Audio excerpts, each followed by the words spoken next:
Got it. All right. Welcome back, you guys, to session 3, volume 3, or whatever it is now. I don't know what we're at. We kind of left on like a cliffhanger. So I don't know if this is like a part 2 of the first session or if this is a whole new volume. I have no idea. This is like another comic, but time, one day they're gonna make a whole anthology of all this. Yeah. Right.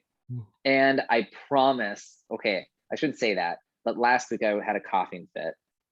I have not coughed, like that was my first cough in like forever. So if I cough tonight, I found the cure, it's cough drops. Figured that out on Monday when I had to interpret, or on Tuesday when I had to interpret VRS. Anyway, so last time on masks, who wants to give us kind of a recap on last time on masks?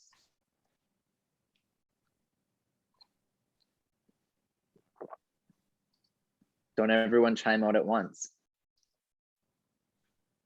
Well, last time on masks, we had to respond to a sudden break-in the well, first of all, going to school, we were attacked emotionally and spiritually by the mean girls of the school, trying to bring Keiko and Alina down.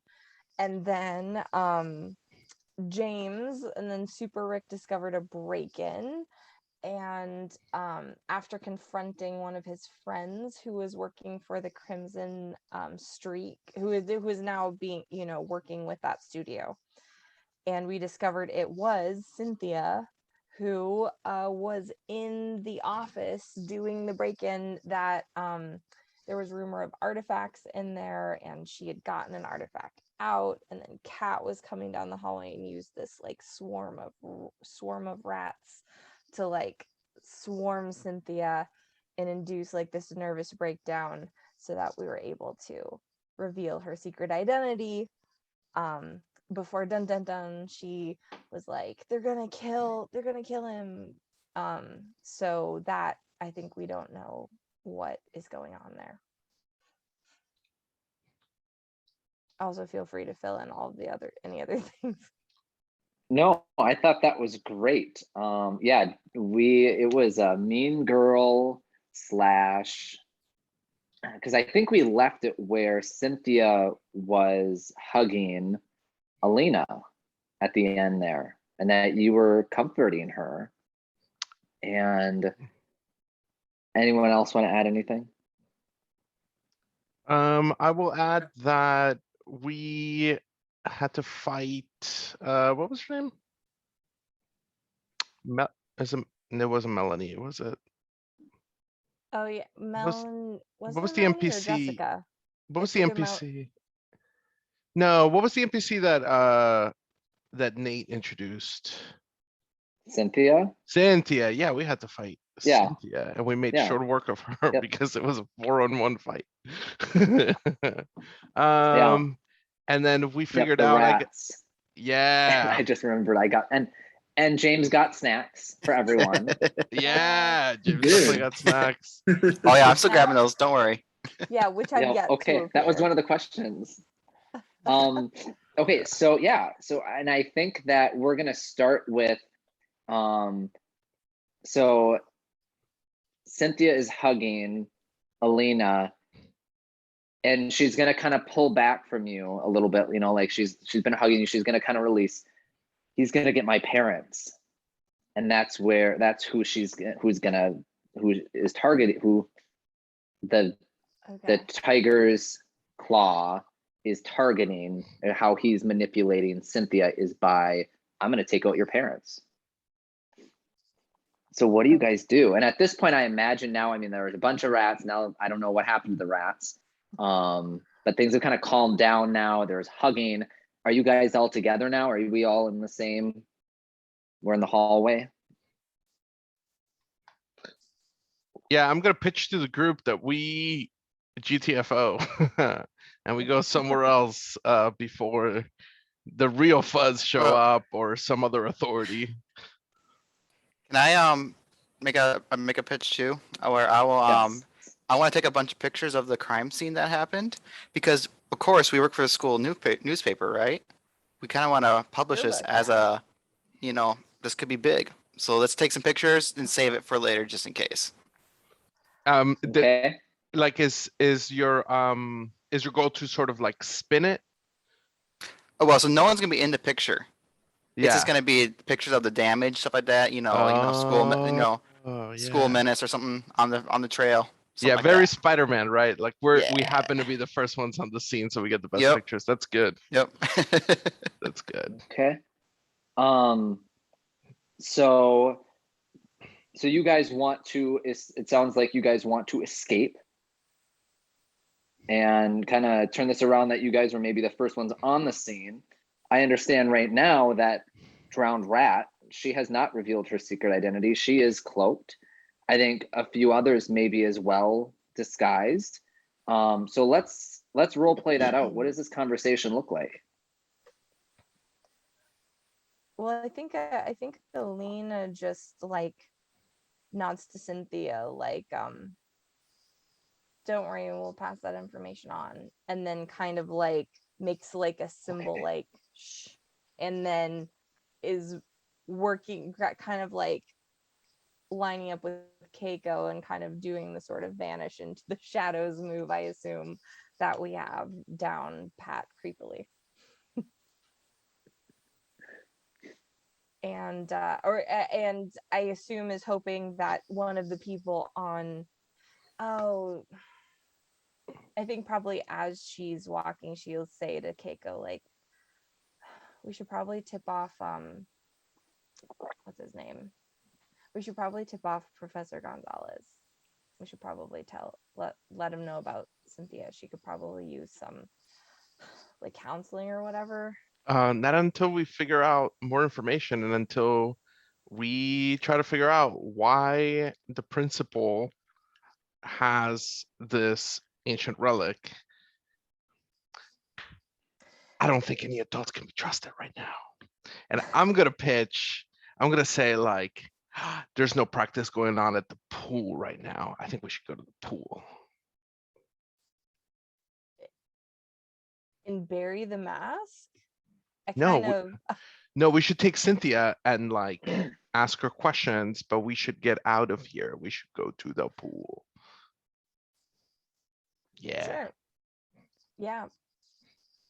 Awesome. Getting out sounds great. Drowned Rat, Super Rick, pool. Catch you there. We're going swimming?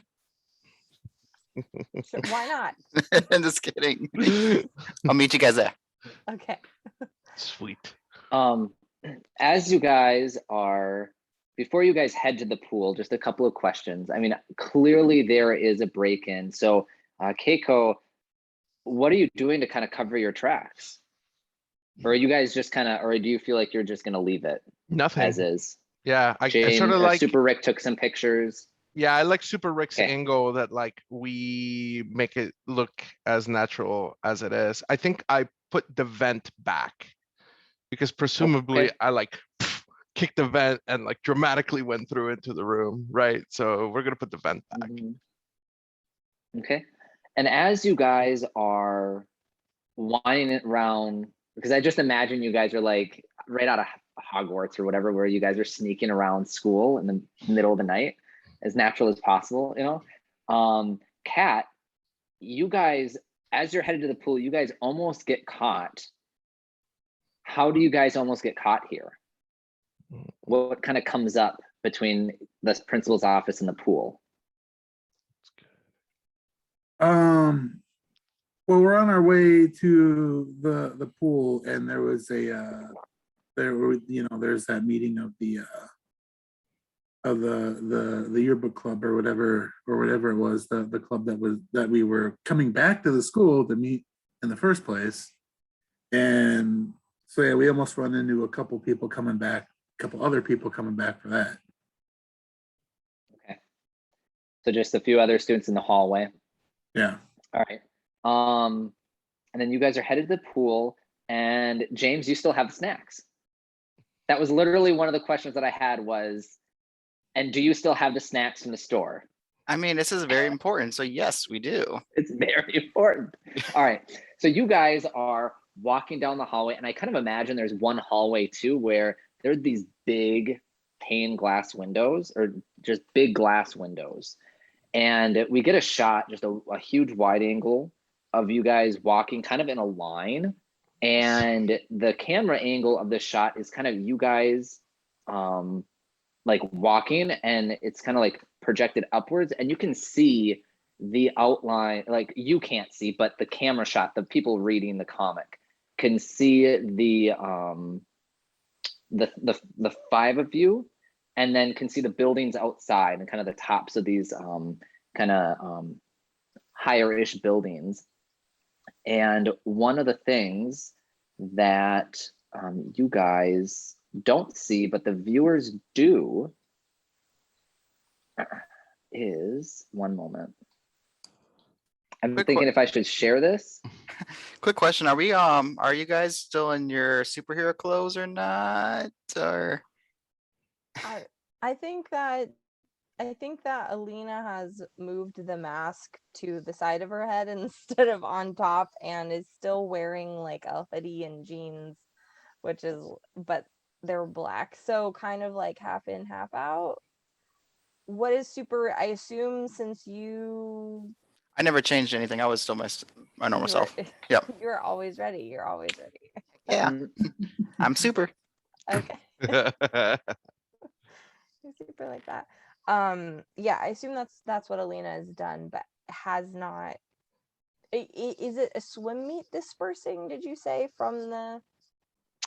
I was pool? gonna say probably that there's no more practice, and yeah, we're past the time where like, I don't think there's any swim meets meeting. So Okay. I happen to know the pool schedule, so I think the pool's clear right now.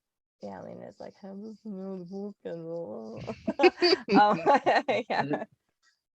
Yeah, so there's not like a group of other teens that we can just sort of blend into right now. I assume that we're Right. just heading out in our. Well, no, I was just asking because I thought that he said something about who was out here or not. I didn't know if there was a. Oh yeah. Yeah. Keiko. So yeah, I would knows the pool. say, yeah. I mean, as far as how the fiction goes, it would make sense. It's after 5:30, so I would say practice. We can assume practice is over with. If there were, I mean, the only thing that we know of going on at the school is really the yearbook committee, along with who are also kind of the planning committee, got together because that was the reason for you guys getting to the school, which you guys aren't going to right now. And I imagine Jessica's probably taking over the reins and taking over that leadership spot. But so yeah, so you guys are headed to the pool, and as you guys are walking, you're oblivious to the fact that in the background, the host is disabled participant share screening, so I can't share the screen. So if I can be made a host, that would be sweet. Or if I can just be made a host. I don't know if you can do that. Let me right click. Allow to record. Make host. Bam. Just as easy as a right click. What you guys see, or what you don't see again, but the viewers do, is this guy right here standing over the in the background, and you don't know he's there. And so then we see, so it goes at that wide thing. You just kind of see like the outline, like the viewers just see the outline, and then the next picture on the next page is this huge picture of this guy who we presume would be the tiger's claw. And then in the next picture down, he's gone. He's just disappeared. Nice. So he has anyway. like, he's got vibes of like Brandon Fraser from The Crow, and I am so here for that. That's 90s. Oh crap. Yeah, that's like 90s. This is whole like back thing, like yeah. There's a better picture that I'll post later of what he looks like better. This one was this was a different version of the cover art of the comic that I saw. I love it. I'm really digging the guy liner. Yeah. I appreciate Yeah. you put him in a pose that probably only female superheroes normally get put in, and I appreciate that. That I like he's the just, I don't know, he's got like a T-posing Trent over Dr. Reznor vibe, Yeah. and I'm Yeah. here for it. The next one is a lot more I'm gonna slash you type. No, So, this is I wanted something from the building. That's why I picked that one. Oh no, it's Yeah. good. I'm Anyway, scared. so you guys are still walking to the pool. You get to the pool now, unseen, for the most part. Kat, you are still in your disguise. Is that correct? You're not. You're gonna yeah. stay disguised. I'm assuming, or yep. Yep. Okay. So you guys get to the pool, and it's just kind of this. So we enter in, and it is definitely I would say a 25-meter pool. You know, because we are in Halcyon City, most schools have like the whole 50-meter Olympic size, but because this is a little bit poor of a school, you know, they weren't able to scrounge up the funds. It's a 25-meter, which is still regulation size. The lights are off, but the lights of the room are off. And there's bleachers, and there's a stack of like kickboards and different swimming equipment, some dry land exercising equipment as well in another area. But then the pool is lit from the inside, so it kind of gives off this eerie, it kind of fills the whole room with kind of this eerie blue light. Michael, you read my What do you mind guys? as to the ambiance that Yeah. I wanted for this scene. Yeah. Yeah. So you guys, what do you do? Let's role play this out.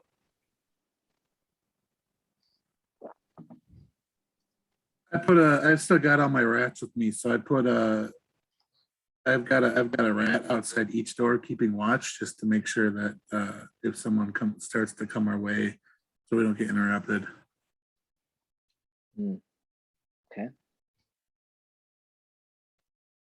And Cynthia will see one pass by, and she'll be like, "Yeah, I never want to see a rat again."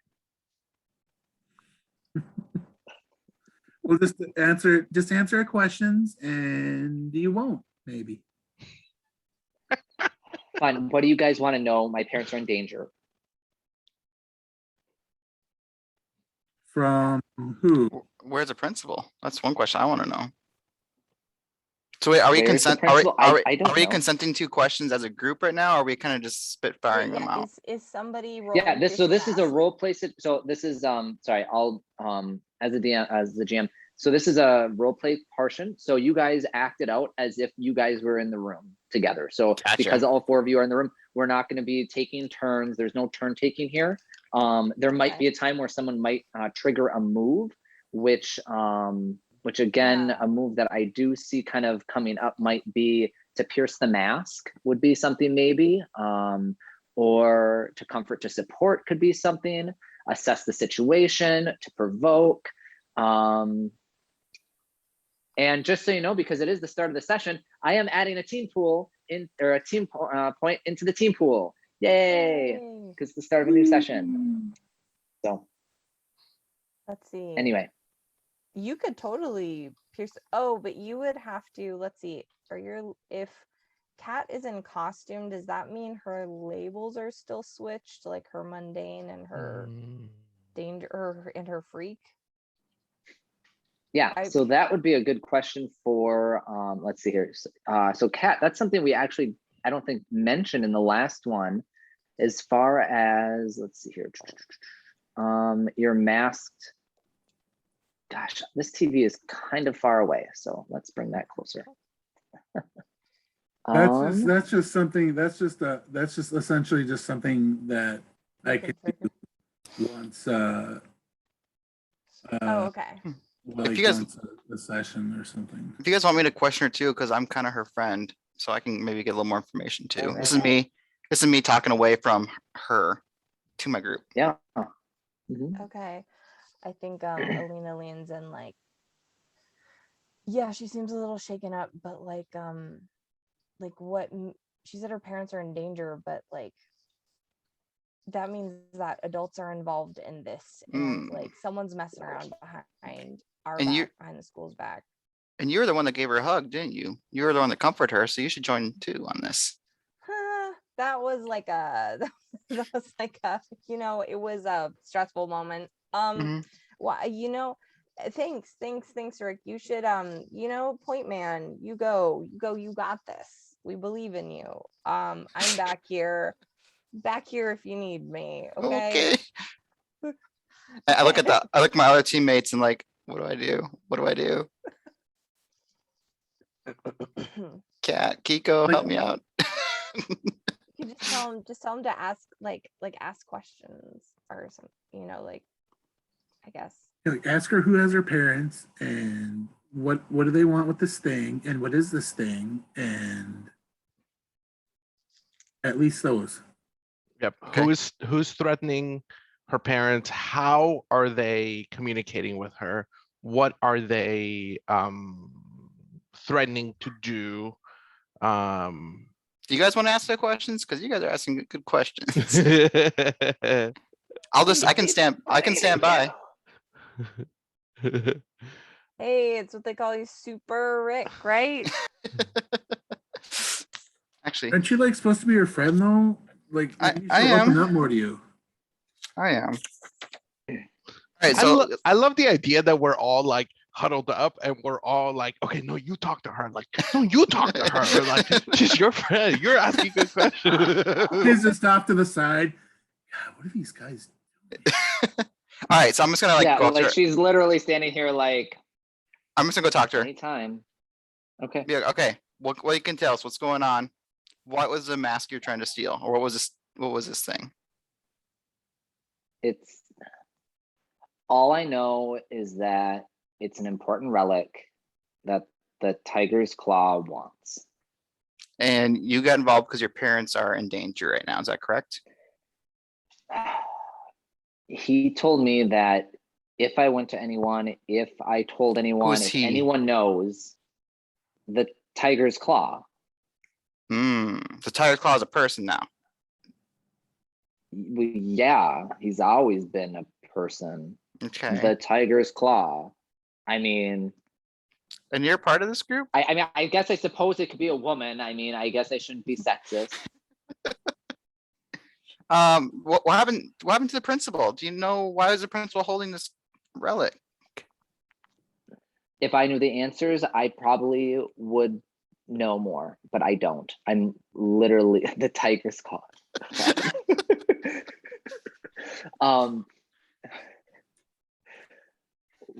Say the question again. Sorry, we're gonna replay that. So why is like where's the principal at? Like I don't know. you don't know. Okay. So then let's put it this way. How can we help you?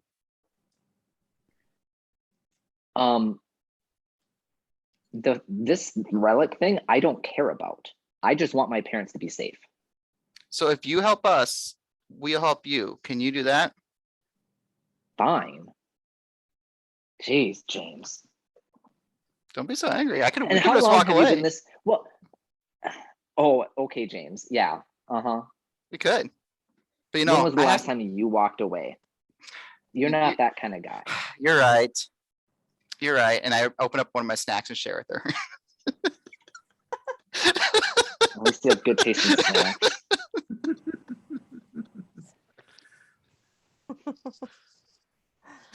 Okay. So Are you trying And to I'm comfort gonna, or support her? something. I don't know. You probably do piercing the mask as far, but you already asked questions, so. Mm-hmm. I think if I you're think, you know, if you're trying to I calm her think down, she you was might be very triggering a willing. move. a triggering move. Say that again, Cisco. I was gonna say if he because she just said something along like she just accused him of not being there for her, right? And he came back with like, no, I'm here for you, and then he made a move with food toward trying to make her feel better. So if he's trying to make her feel better, like he might be triggering comfort or support. The comforter support. Yeah, let's go ahead and roll. Okay. We'll roll for Um, fun. Where's that website at again? Because I don't. Oh, I got Sorry. you, Yep. fam. I will. Okay, let's see here. I just posted it on the I have chat, bones James. from a T-bone Thank you. steak. I don't know. Thanks. No, Appreciate that. the roll. I also Oh, posted the that. dice roller. Yeah. I'm sorry. Thank you. Sit on my dice right now. And I'm doing what am I doing again? It's called comfort or support. Just to comfort or support. When you comfort or support, roll plus mundane. On a hit, they hear you. They mark potential, clear condition, or shift labels if they open up to you. Okay. Let's see, there's more. Hold on. I'm looking while you're rolling. Okay. And then the moves are on the move sheet tab in the character keeper for your Yeah. FYI. Okay. Add dice to roll 2d6 and roll.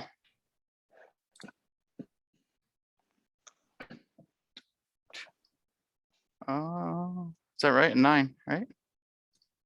Yeah. Do you have any modifiers with your? Nope. You added the mundane Well, to that one. Okay. Let me see here. Let's see if there's a mundane to it. Well, I have a +2 mundane right now. All right, so that's an That's 11. 11. If that was a Yep. solid 9. All right. Awesome. So you guys get 1 to the pool then, right? All right, so you on a hit, they hear you, they mark potential or clear condition or shift labels if they open up to you. All right, so yeah, so she's gonna open up and she's gonna say something along the lines of, well, okay, we only met one time, but he had this weird kind of like twitch. I don't know if you want to call it that. It just was really weird. Like he like had like a tick, like his head like just moved slightly. Who It is was that? weird. The Principal? tiger's claw. Oh, Tiger's Claw. Okay. Principal, no. I'll ask questions again. So I'm gonna add, so we can also add to the pool, it says, or clear Yes. condition. So I'm gonna add to the pool, and then do Okay. I mark that down, or do you guys track that somewhere? Got it. I think is there. Okay. Well, I'm probably. And then it supposed to says I do can mark, that, I'm I can sure. mark a potential. I think they mark potential clear condition if they were like a piece. So if you were doing this to a PC, a playable character, Okay. the Okay. person that you were comforting and supporting would mark a potential. Got it. Okay. Let's make sure. And then you can add to the pool or clear condition on yourself. Okay. So Cool. Thank you. Okay. So Tiger's Claw Yeah. has a click or a tick to him. yeah. Where can we find this Tiger's Claw? And she'll reach over her cell phone. This was the only way he ever messaged me. And she pulls out like maybe an app or something weird. Okay. This is becoming very sketchy, by the way. Like adults contacting children on apps. Telegram. I guess it's universal. Yeah. They only contacted me on this, and so then she like shows the messages and scrolls, and it seems like she's responding to a what was at first just a job for hire kind of thing. Like it started off very innocent, and it looked like it was legit. It was maybe for let's see here. She's a part of I don't know, Cat. Something that you're actually connected with, and I'm gonna just walk while I'm talking because my dog's barking. Kat, you actually have some connection to Cynthia, and so you guys were actually part of a Molly, come here. You were part of kind of like a kids team growing up, and you were no longer a part of this sport or this group, but she stayed very active in it. What was that? Soccer. Okay, so she is very good soccer player, and maybe it was she was being requested to coach a little kids soccer team, only to find out that the person that it was, it was to meet, like you would go to the soccer game, and so she starts explaining that, and I got to the soccer field and there was just the tiger's claw. I mean, honestly, it was a little sketch, so I'm not even sure why I kept walking to the soccer field, but yeah. Anyway, he basically told me at that point that he knows who my parents are, and if I don't do what he says, that he will take them out. Can I, yes, I want to bring the group in more, so they can kind of hear what's going on, because now it seems like she's kind of calmed down a little bit from my understanding.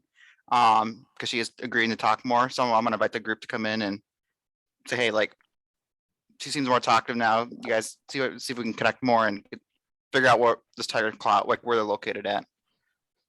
And then Cat, going off of Cat's reference too, then the soccer. Yes, what was that that he's familiar with the soccer? Wait, I missed the soccer connection. So the connection here, just to kind of recap again, so Kat and Cynthia, and this is the mundane side of Kat, of Drowned Rat. Drowned Rat knows Cynthia outside of this, in that they played on the same soccer team as kids growing up. And so how Cynthia was lured essentially by the Tiger's King was he fictitiously, or they fictitiously hired her to coach a kids soccer team. And when she arrived, it was then revealed that it was all a setup, a ruse. And they are basically pulling the strings on her actions by threatening her parents. I wouldn't know where the planned drop off of the item was. Yeah, where are you supposed to meet him for this? And she kind of tenses up a little bit. And she's like, he said he would find me.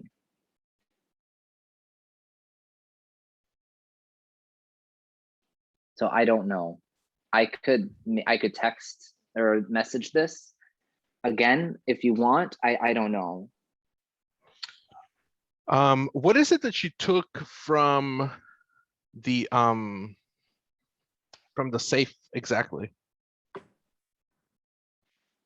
Drowned Rat has the item in a bag.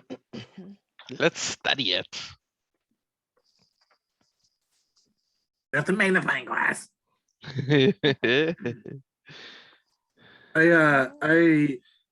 So I'll put the item on the ground, just with like holding it like through the bag, and just put it on the ground just so we can look at it. Is it in a bag or is it visible to us? Well, she had it. She like threw it, like in a thief bag or whatever. Did she? Duffel, and then Yeah. Yep. So so Drowned Rat, you set the item on the pool deck, and it's lightly illuminating, slightly kind of a I would say maybe a reddish color, very similar to Night Fox and Oni's masks, in that one's is purple, one is orange, this one's red. And it's just kind of lightly glowing, where the kind of where the water was on the pool deck is also kind of reflecting that color. Yeah. So you guys realize, I guess, that it looks very similar to Oni and Night Fox's masks. Yeah, Alina definitely takes hers off, and you see her kind of holding it. They're not near it, but just kind of is looking back and forth, and just sort of looks over at Keiko. Like, yeah, as Alina is holding it, I'd like to study it, maybe move around it, see what's behind, and then you know what? I'm gonna go full blown, and I'm gonna take my own mask out. Alina already has her mask out, and I think I'm gonna do like a contrast and compare. And I'm trying to trigger assess the situation. Would you say, Yeah, Michael, that that's what I'm doing? All right. Yes, I would. Seems That's good. what I was thinking. So on assess the situation, when you assess a situation, roll plus superior. On a 10 plus, ask 2 of the following questions. On a 7 to 9, ask 1, and then take 1 while acting on the answers. All right. How much team do we have in the pool? We have 2 at this moment. Do we want to spend our 2 team to study this thing? I think we should. I think Alina is in a position where she could help me. I mean, really, the whole group is in a position where we can all study this thing. So I think the question is, do we want to spend the points too? I mean, I'm willing to. Better safe than sorry. I like it. All right, sounds good. Let's ask some questions, and we get to ask. Well, did you roll? I did, and I rolled. You did. I Oh, rolled an. I don't have it 8. up. What was it? I rolled an 8. Okay. That's why I asked if we want to Got use that. the 2 Okay. because it's 8, Sure. 9, So and then plus 2, 10. so you got 10. Yeah. Okay. So All right, I'll sounds ask good. one, and then I will let the 3 of you decide. Someone else can ask one since we did it as a group. I will ask. What here can I use to make it do its thing without wearing it?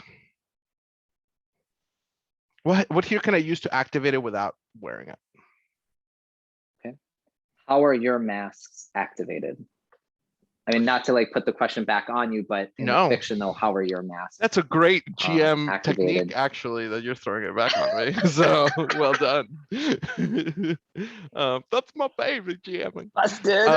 I think that they definitely work when we put them on, right? But definitely with Keiko's mask, it's like there's already a bond being made between the mask and the man, in this case, the girl. And so there is some sort of quasi activation just by the fact that we have this bond, right? But there might be other ways to activate it, and we just don't know. And then, what about you, Alina? I would. This is the questions from Assess. Well, I was gonna ask you how has Alina figured how out is your mask? Mm-hmm. Oh yeah. Like, is there a visual component to this being made? Like, are we seeing any colors or lights trying to connect? All you see when it's on the ground, you see a little faint glow of red, which then kind of reflects off of the wet pool deck. Okay. I think that she's looking to see if her mask is glowing, and then also sets it on the ground to see if there's some kind of reaction in the water. And I would say that with that, hold on, there's something else that activates, I think, the masks and or the powers. I think that there's certain situations that activate the mask for Keiko when there are things, and like the audience is starting to figure out, but maybe Keiko not so much. When the mask wants to have its way, it gets activated. Okay, go on. Well, Alina, when you put your mask next to it, it definitely senses something. They sense each other, and they both kind of heighten up. So while the mask that was on the ground that's glowing red was a light, like kind of a dimmer red, when you put it down, because yours is yours purple or gold or orange? Purple. Yeah. So right when you set it down next to it, both of them emit a stronger gold or a red and a purple together. Not super strong, but like noticeably, like, oh, it was dim, and now, I mean, it clearly this did something. Do you have a second? So I guess as far as how it's activated, it seems like what Alina did or Night Fox did may have activated something, but otherwise the only way that you guys really know that it activates is by actually wearing it and the mask forming a bond.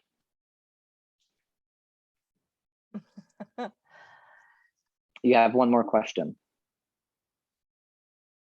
Can I ask something about the mask that's not really a question like that? I don't know. It's more of a physical property. Experiment, yeah. Does that count as does it have to be a question like that then?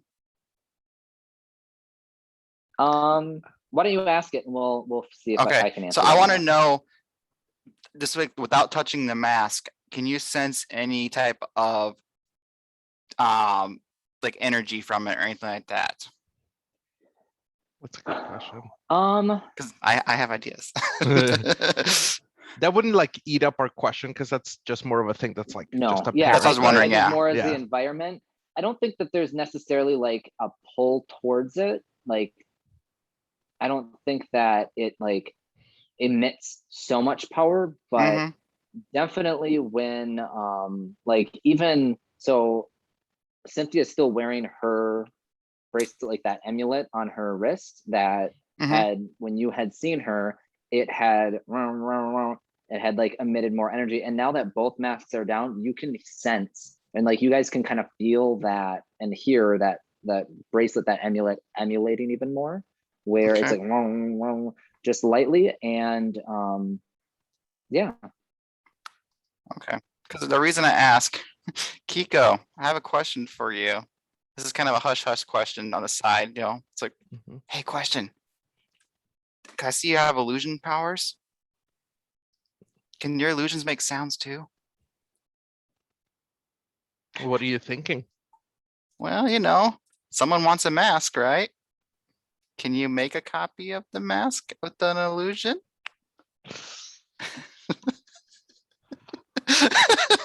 I could, but it wouldn't.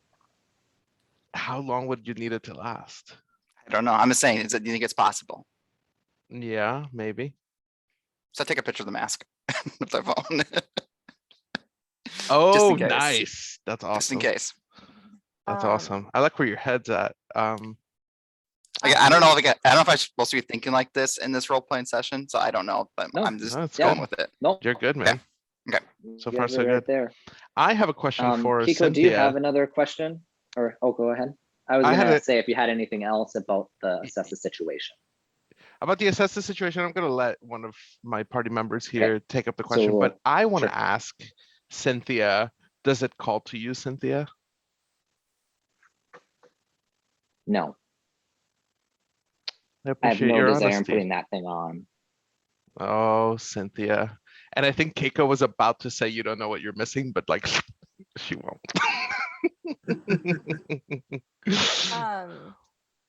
I want to know, because he was talking about, Superco was talking about illusions. I have a move about misleading and distracting someone or something, and I'm wondering if I can mislead or distract the mask. Like, can I create an illusion of somebody and put the mask on it and see if that does anything? See if it triggers it. It's like if you you can expose a weakness or flaw, and I don't know if like if I'm looking to see if it's a trap, So, real mask, or right. Let's see here. So that move is, it would be the are you which watching one that is? closely? You're watching closely. Let's see here. Oh, hold on. I just want to read it quick. Moves. Moment of truth. Are you watching closely? When you mislead, distract, or trick someone, roll a plus superior. On a hit, they're fooled for at least a moment. On a 10 plus, you choose one of three. You get an opportunity to expose a weakness or flaw. You confuse them with some time, or you avoid.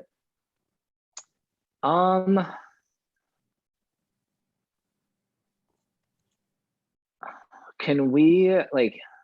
So my question is with this, what are your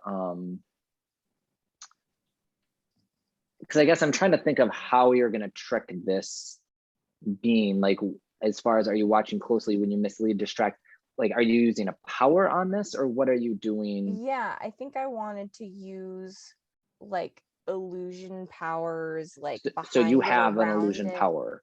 Yeah, because I have the Okay. psychic weapons or illusions Yeah.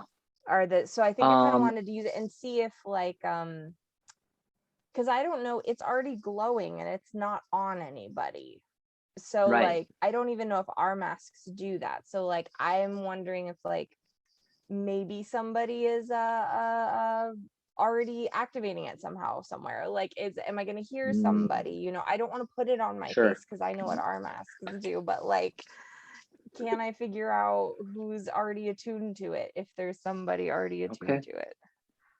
Let's okay, so because I also think too, when it comes to, because you're a teenager, you're new to these powers, And I am curious as far as, you know, which move this does, because this is your actual move versus a regular move of unleash your powers.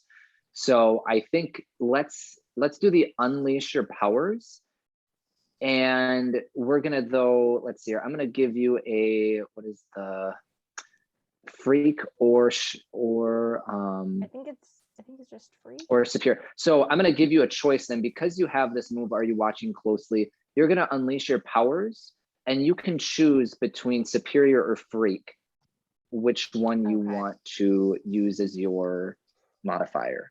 I guess if I was going to just zap my powers out for my hands, I would do freak, but I think what you see is Alina very carefully and solemnly is like, guys, I'm gonna try something.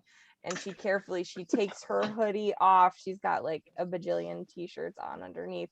And then you watch her turn her hoodie around and pull it back on, and then take the hood and put it up in front of her face. And then stick the mask like it's kind of going, and then stick the mask on it on the hoodie, so it is not on her face. She is going to trick this mask, darn it. We're all like, no. So you're gonna unleash your powers, and Yeah. again, you decide whether or not you want, because again, you're tricking an ancient artifact. Yeah. So not something that any teen could just easily do. Yeah. So go ahead. I'll use superior. I'm sure a couple of inches of jersey. Totally. Oh man. Well, that was a 4, even with my +1. Shoot. Oh no. Well, because you're a teen and you're learning from your mistakes, you can go ahead and mark a potential. Yeah.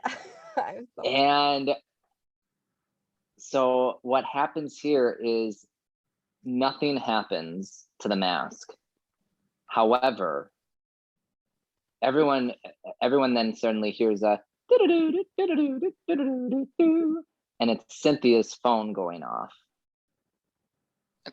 I look at her like, do And- not mention we are here with you. And she holds it up, and so then like all of a sudden like we get a big section of the comic book being like just a private number or a restricted number. And she's like, guys, I don't know what to do. I don't know if I can do this. And it's just still going off. Like the ring is still like, and it echoes because the pool is empty. So you hear this just eerie echo throughout all the chambers of the pool. Keiko's gonna grab the phone, turn on speaker, and just put it to her face. Hi. Oh, I forget. I'm sorry. I'm the GM. My bad. I had like a moment of like, what happens next? No, who's Talk to going I next? yourself. love that being the Tiger Claws voice. I'm like trying to like role play with you guys. I'm like, wait, I'm doing this myself. Okay, fun. And you just hear this just a couple of breaths. Do you have the package? And then she kind of turns to you, and you guys are, and then Cynthia's like, I do. Really? Yeah. Hopefully it hasn't given you any trouble. Not that I can see. What kind of trouble would it give me?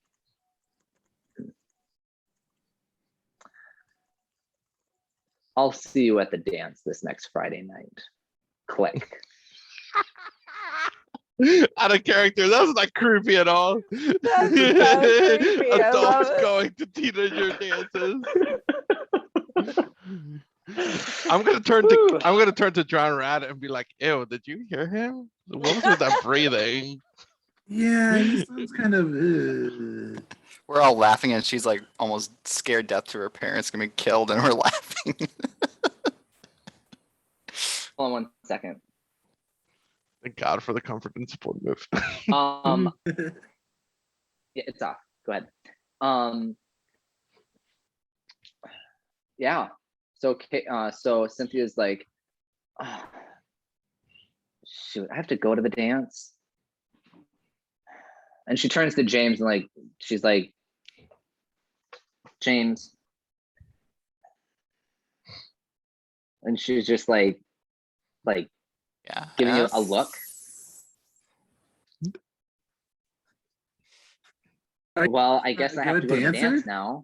I think from behind the muffled mask where Alina is still wearing this over her hoodie, she's like, she's just like, bro, James, are you going with anyone? Did you already ask somebody? Well, I haven't asked anybody, but it sounds like we have a date.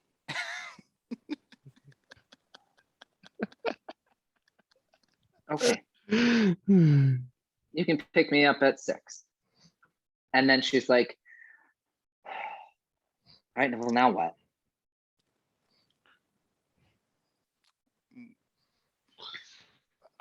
Cutscene. I don't know.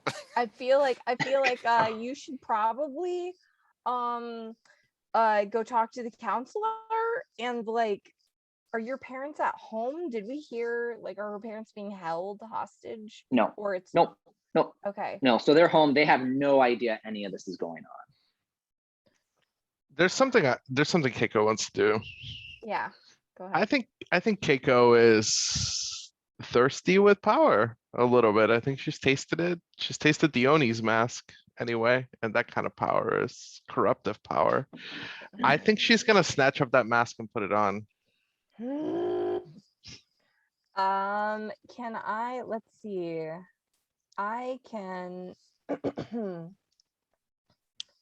that's when you pierce each other's mask. I can mark a condition to take a 10+ on you. Do you want to fight it from me, Alina? That would be awesome. Yeah, no, as you're trying to grab it from me to put it on, I think I want to stop. I think I want to stop you, which I don't know. Did you take your hood off yet though? I'm just curious. I took it off today. Be like, Cynthia, I guess like go home and check your security system. Like okay. But yeah, but I think also my reflex are pretty good. Like if I feel somebody grabbing, I can like grab your arm. And I think I will I think I'll take a condition of afraid to ask Keiko, what are you trying to do? Ooh, you automatically pierce a mask, right? Yeah, that's getting a 10+ on piercing. Nice. Nice. Yeah, Okay, Keiko's so not gonna. just to really quick here, since we're piercing the mask, I just wanna so when you pierce someone's mask to see the person beneath, roll mundane, but because you had that move set, Night Fox, you got to roll. You got to enact this move as if it was a 10+. So you get to ask 3. What are you really planning? What do you want me to do? What do you intend to do? How could I get your character to blank? How can I gain influence over you? So wait, so this is more like it's kind of like a Scooby-Doo thing where you had the mask on and you're actually like, okay, I know who you really are now. Is that what that's more like? Yeah. It can be. Okay. So how the pierce the mask works is it definitely can be the I'm gonna reveal your mask and who you are underneath. It can also be any figurative mask that we wear. So as teenagers, teenagers have faces and masks, so to speak, for different parts of their life. When they're with their parents, when they're at school, when they're going against a frenemy or a rival, when they're going against a villain. And so what Night Fox is doing is piercing the figurative mask that Keiko has or Oni has on presently. Okay, 'cause I thought basically it'd be more so. Okay. This is more Um, like We an all wear Indian- masks, theoretically speaking. It uses mundane. It uses mundane, so it's like anytime you want to get to the heart of a matter with somebody. Yeah. It's Okay, not okay. PC pointed move, but some of Gotcha. the dynamics set up so you can't. It's kind of fun. Okay. But, Yeah, it's more like a detect motivation in D&D. Isn't that kind of role? Yeah, it's kind of like that, like an but with insight. questions instead. I love it. It's like a think truth serum. a little bit. I think if this is okay with you, Danny, I think this should be the sort of thing where like in a kung fu movie, like I reach for the mask and you're like and I reach it again and you like smack it, and now we're like both doing like this kung fu sparring thing while at the same time you're talking to me and getting these answers. As I'm whacking you, the mask is flying up between us, and we're sort of like doing keep away as we're fending each other off. I love it. And like at one point I grab it and I put it on, but like you block my hand and then you Yeah. like do it and then you take it away. That's awesome. Yeah. Cool. So while we're doing that, yeah, you get to ask these questions of me. So I'm like, what do you intend to do, Keiko? I don't You think have a Keiko. mask. Yeah, I don't think Keiko is gonna hold back at all. I think she's gonna be like, look, we're all. She won't be so blamey. It's like, look, somebody has to figure out what this thing does. Okay. In the words of Katniss, I give myself up as You volunteer as tribute. I volunteer as tribute.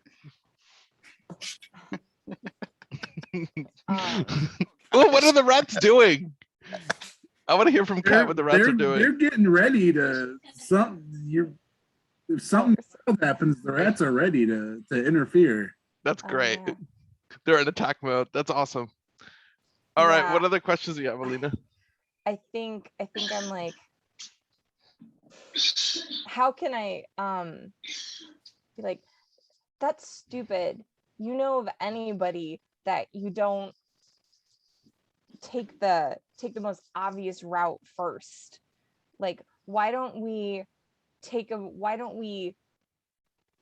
more oblique route to figure out what's going on so that you don't get hurt? So that's just like, how could I get your character to like investigate this in a safer way? Like that you don't think that the enemies thought of somebody just putting it on? How could I get your? I think Keiko will answer like, well, you seem to be really eager to put these on the first night we found them. How can I get your character to investigate this in a safer way? Is it bringing somebody in? Yeah. It's like, look, I think we both knew that these masks were calling out to us. Let's find out who this mask is calling out to, and then I won't have to put it on.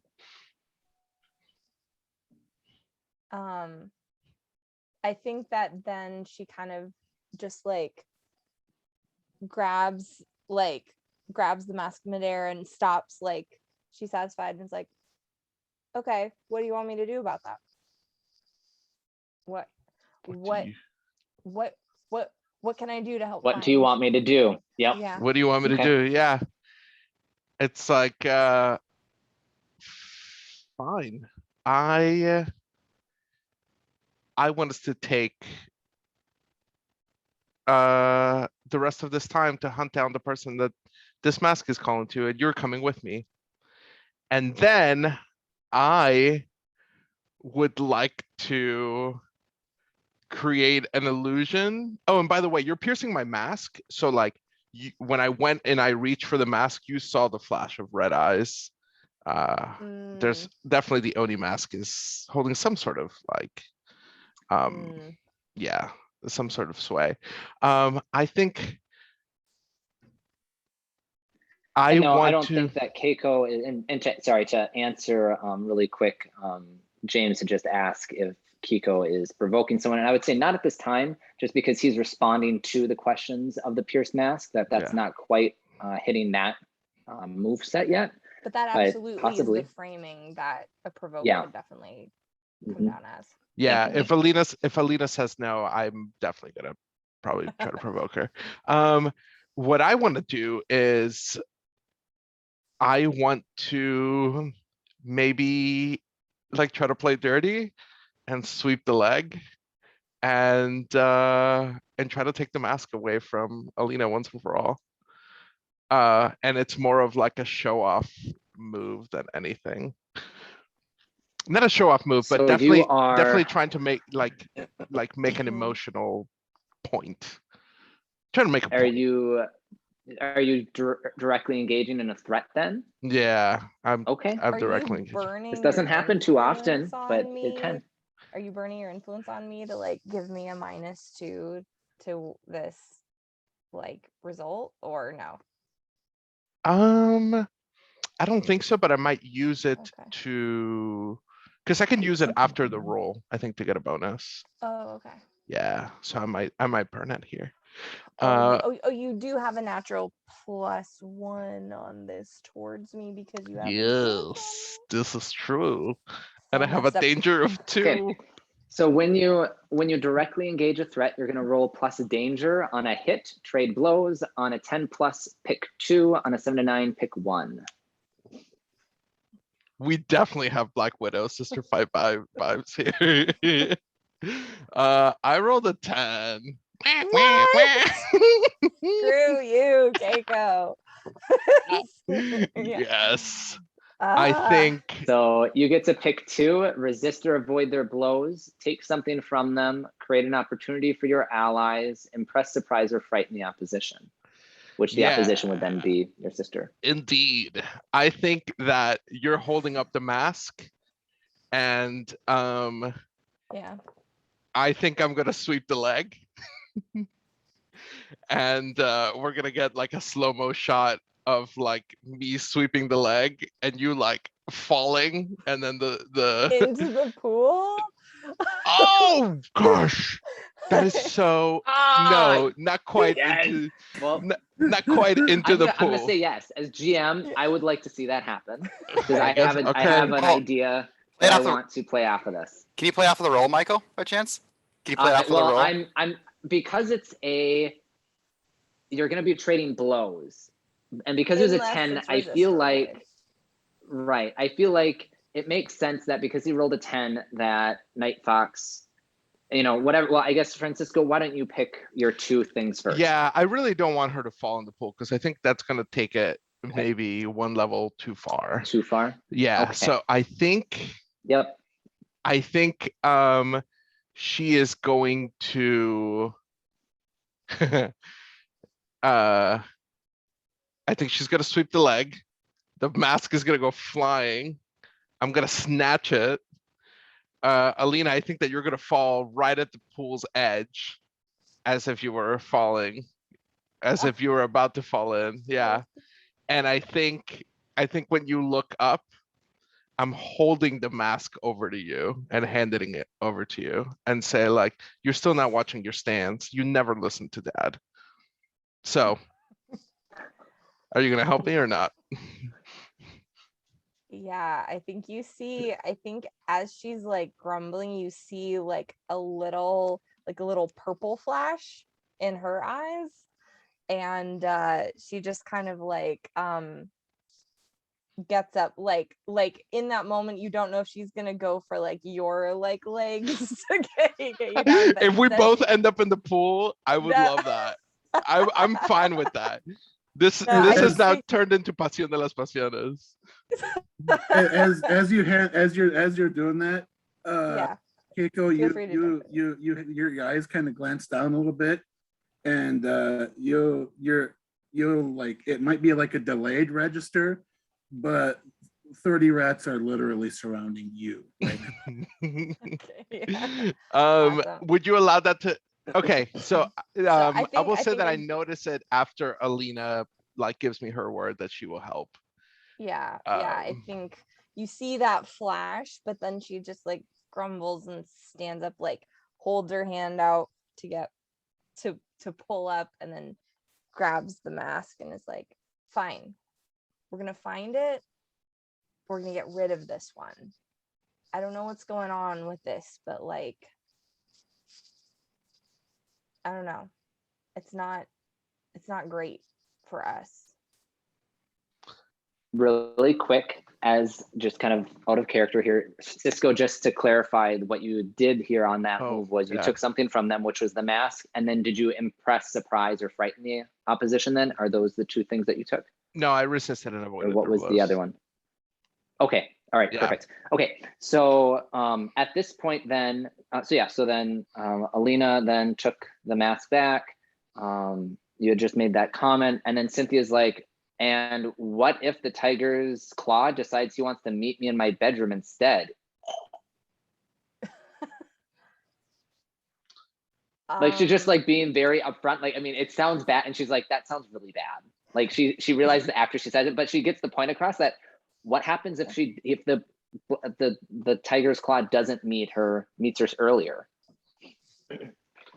I have an idea about Y'all that are too. wanting to take the mask, but Well, before we resolve that, I do want to, like, when Alina does say like, hey, this could be really bad, I think that Keiko will come to her senses and say like, okay, yeah, maybe you're right. Maybe we should be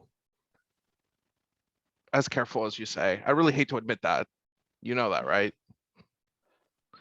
And then before we resolve that, Michael, I think also Kat surrounded me with rats. So Kat, were you trying to trigger a move here? Were you like trying to provoke me, or?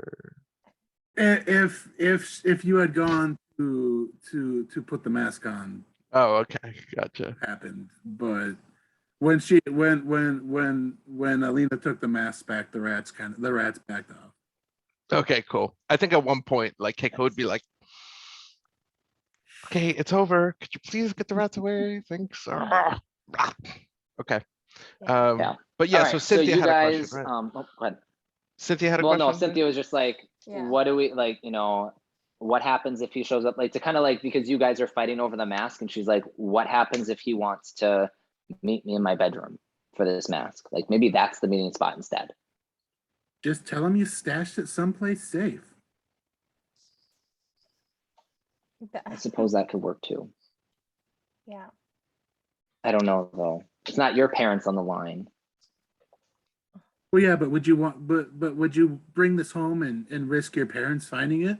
That'd be dumb too. Just tell them that. Fine. Maybe you want my phone too. You can tell him yourself. Anyway, okay, I'm out of here. It's been great. By the way, you two with the masks, you can keep the third mask. I don't care. I'll have stashed it somewhere nice, but you're telling me I need therapy? Huh. High pot calling the kettle black. And then she's just like, James, let's go. And she like grabs James and just like walks up. I turn around and it's then, like wink at y'all like. as you're leaving, Alina is like, you have my Starburst, loser. I just take everything and just drop them.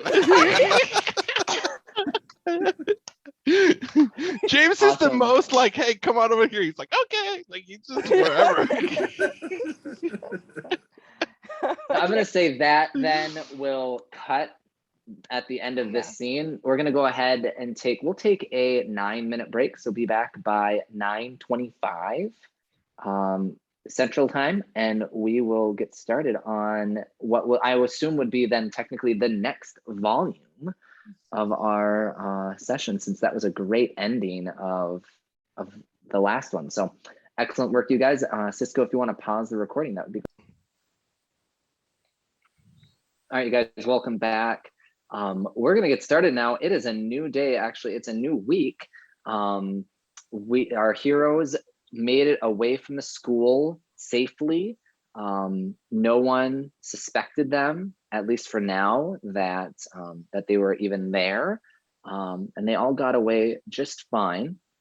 It's now the following Monday, and in our little comic book scheme, we see a wide shot of the school, and we notice some construction barriers set up for repairs of the principal's building, but otherwise kind of how it was in the first issue, where there's students kind of milling around. But then we also kind of see a bit of the parking lot where there's a parked car in there, and there's a bubble coming from the car, which is that of a radio. And we hear the voice of the news announcer from last issue as well.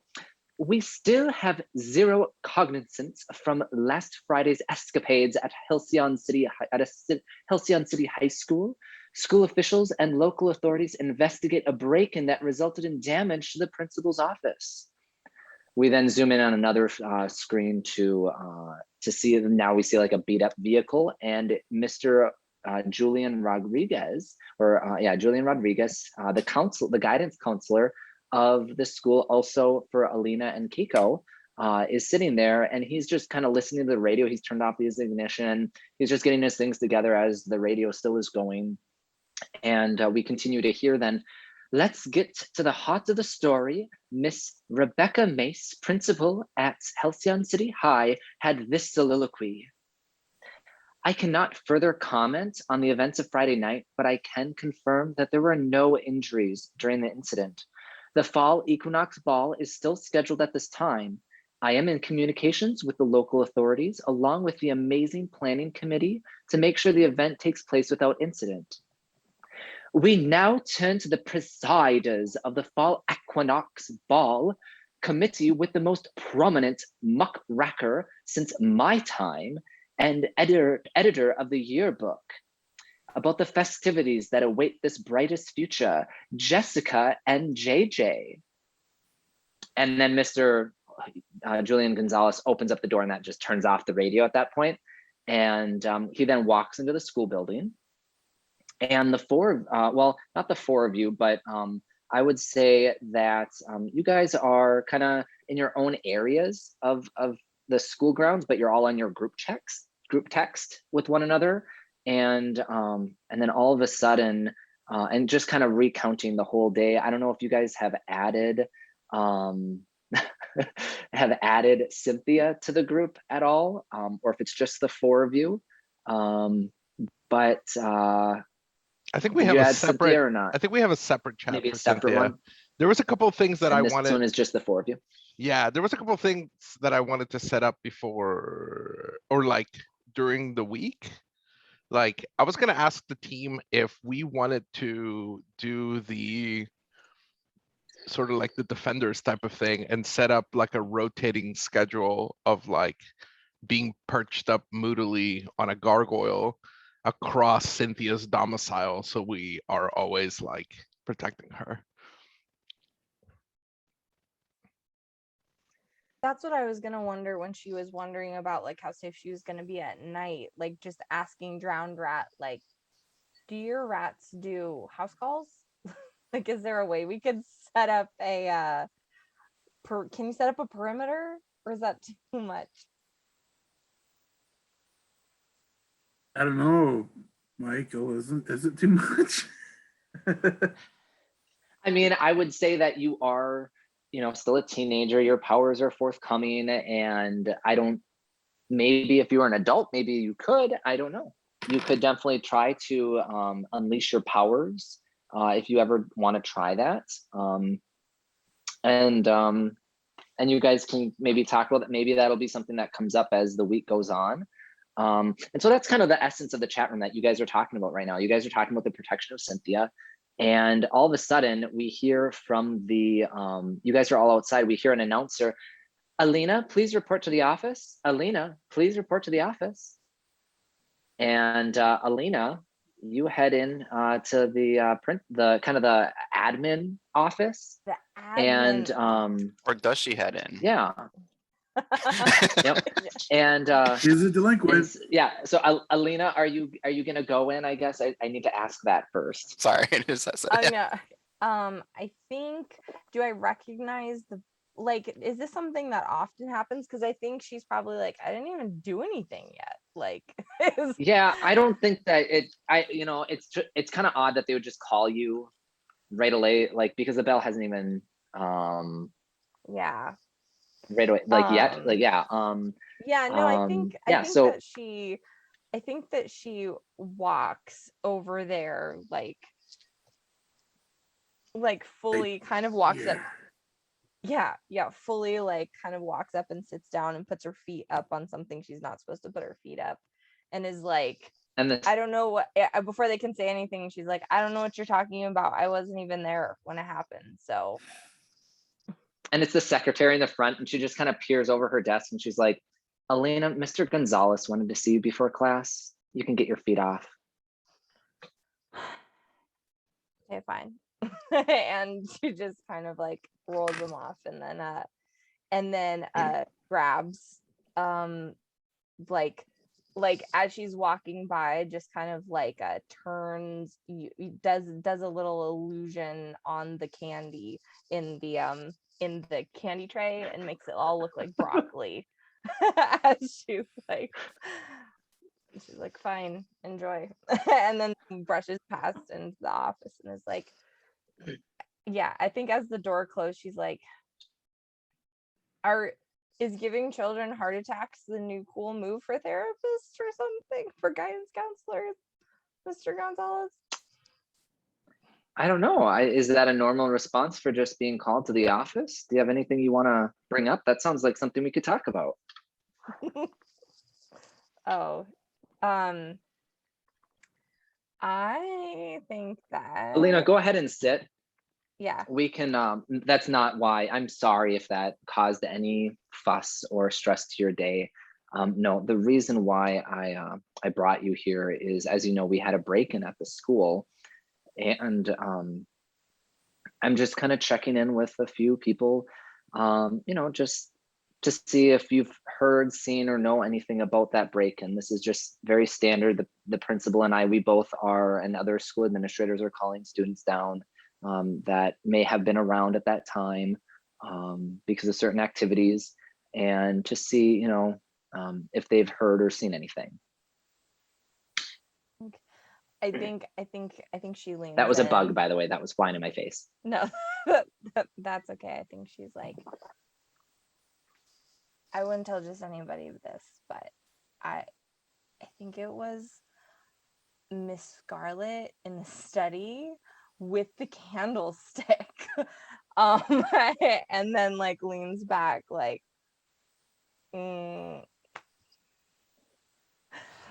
Alina, you're a part of the planning committee for the fall equinox, are you not?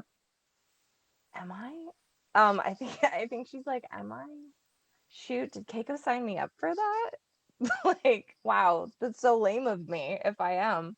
Yeah, it's funny because you weren't at their last committee meeting. In fact, you and your sister weren't. So just kind of curious what happened, why you guys didn't show up to that planning committee meeting. Jessica had loads to say about what ended up transpiring at that committee meeting, and she made several points. And she kind of like gives a breath of like frustration on the several points, because like clearly she was just trying to, he gets what Jessica was doing, that you two, along with a couple others, were not present.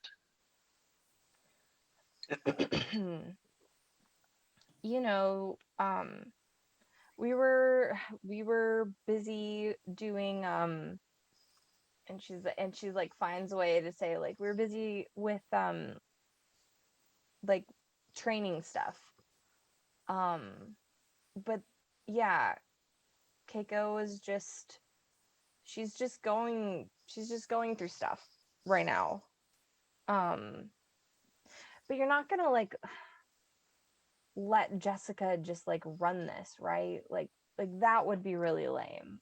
Like I don't have to participate, because usually Keiko has it under control and like keeps Jessica from turning this whole thing into some kind of weird basic Pinterest board, which is nobody wants. Like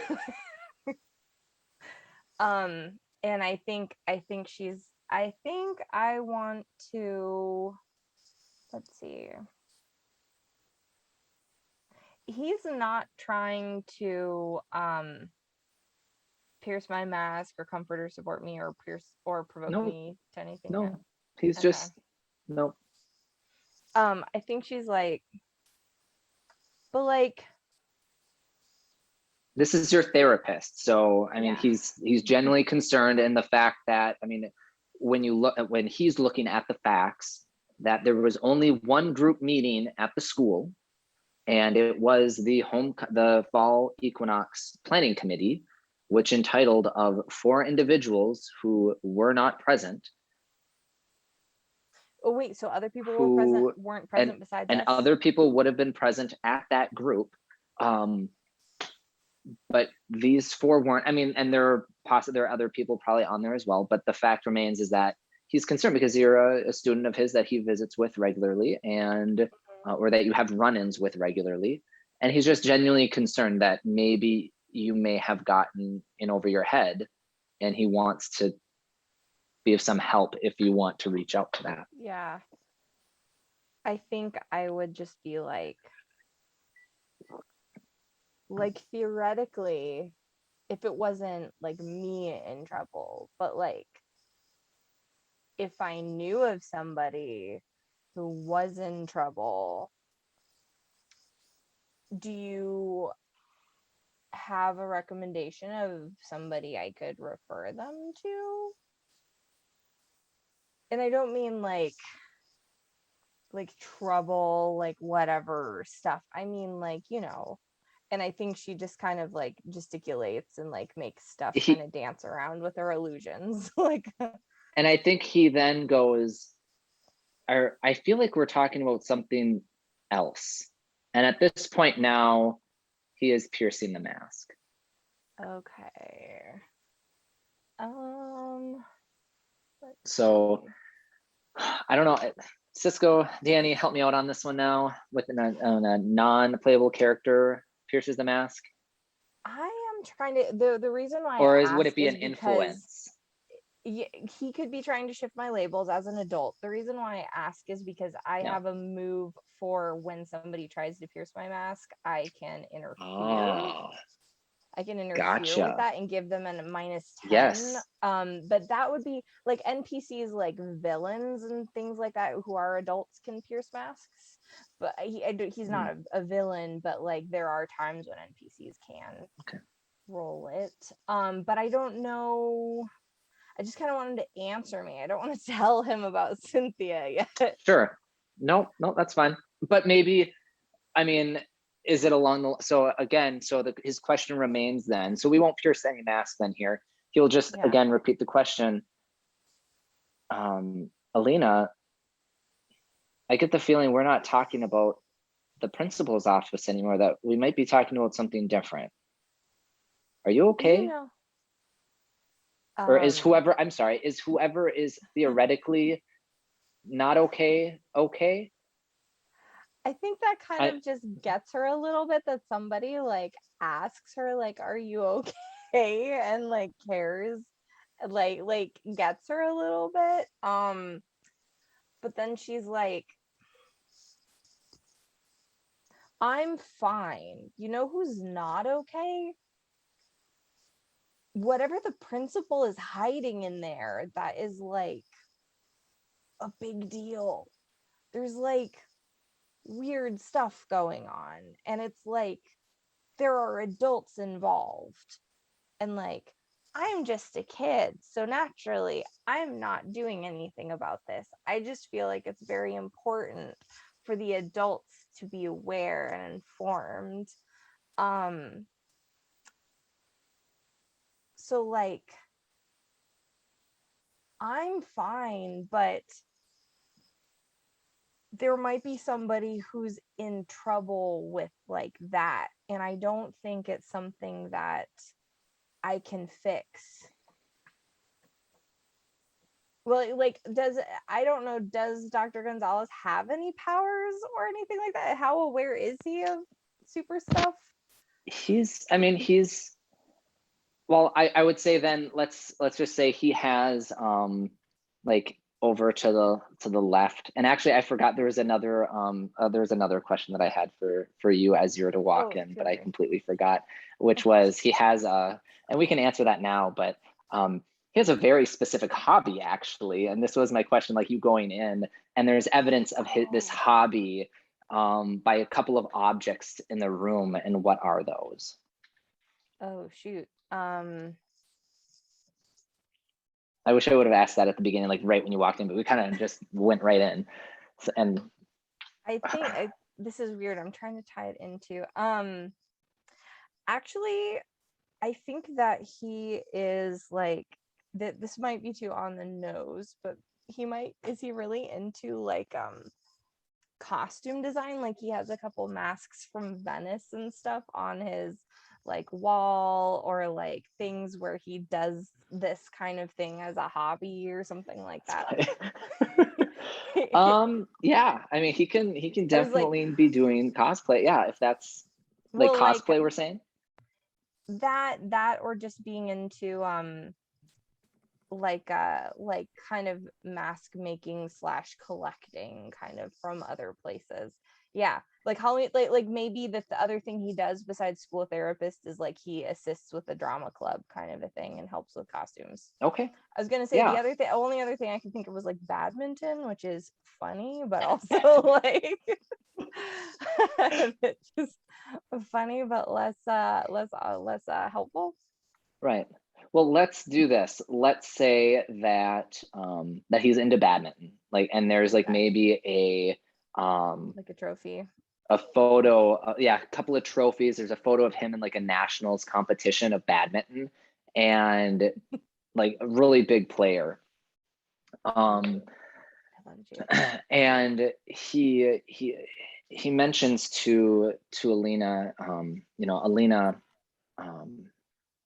anytime a student has an issue, whether it's school related, personal related, or super related, they can always come to me.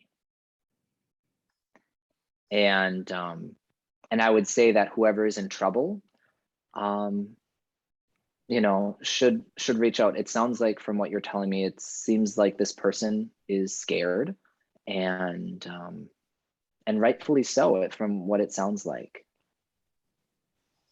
And please, if it is serious, well, you're a very competent individual, and I know that you'll make a good decision here. And then he'll just say thank you. I think she's shifting. I think it sounds like he's shifting his labels. Does that sound like right, Danny? Yeah. Yeah. Yeah. And I think with that last one too, with the whole, you know, I believe in you. I believe in you.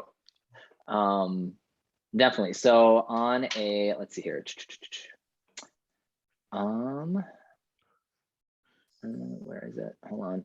Influence. When someone has influence over you, it means they care about what you say. When you have influence, when you take advantage over influence. Okay, so are you going to take their influence? Is he their change of stats? What labels? So I guess he's trying to, at this point, let's pull your character sheet up quick. He would be trying to, I would say,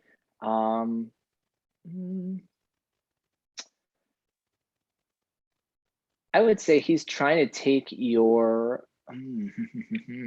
Wow, we're so low, freak. I didn't realize we were all so low.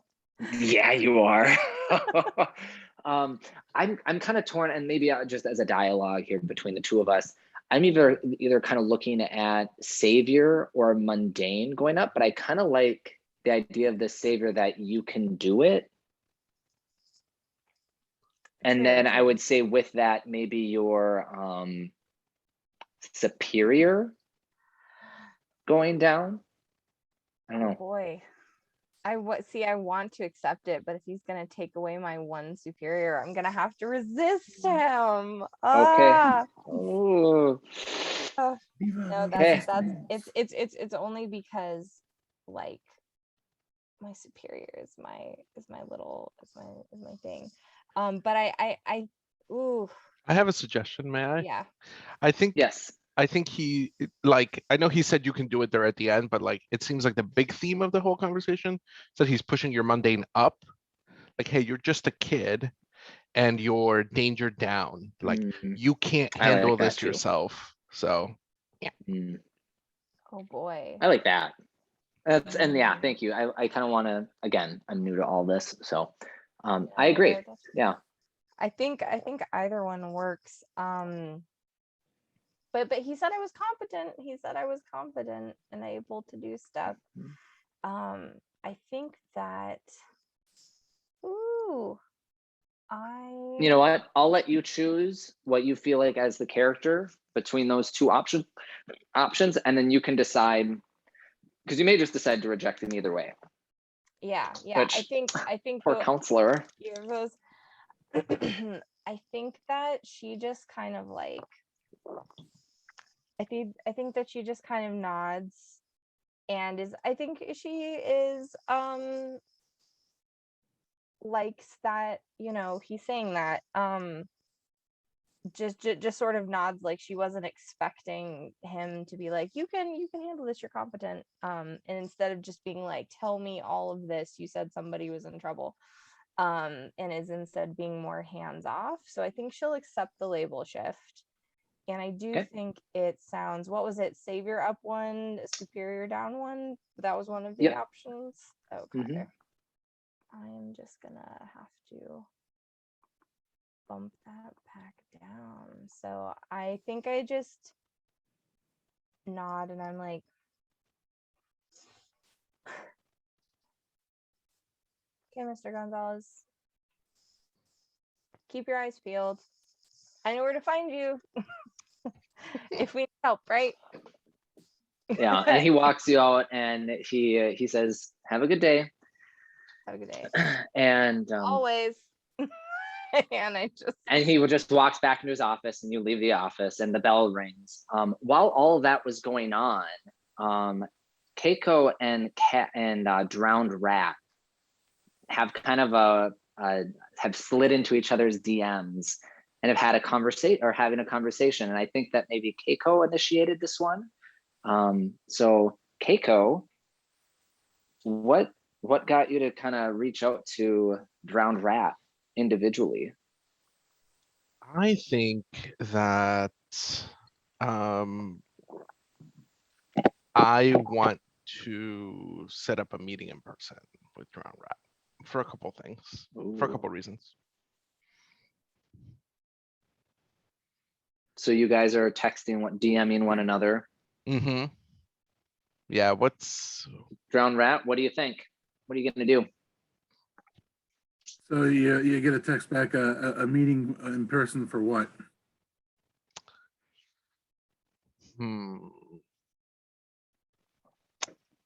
I kind of have a favor to ask, but it's kind of embarrassing to ask over text.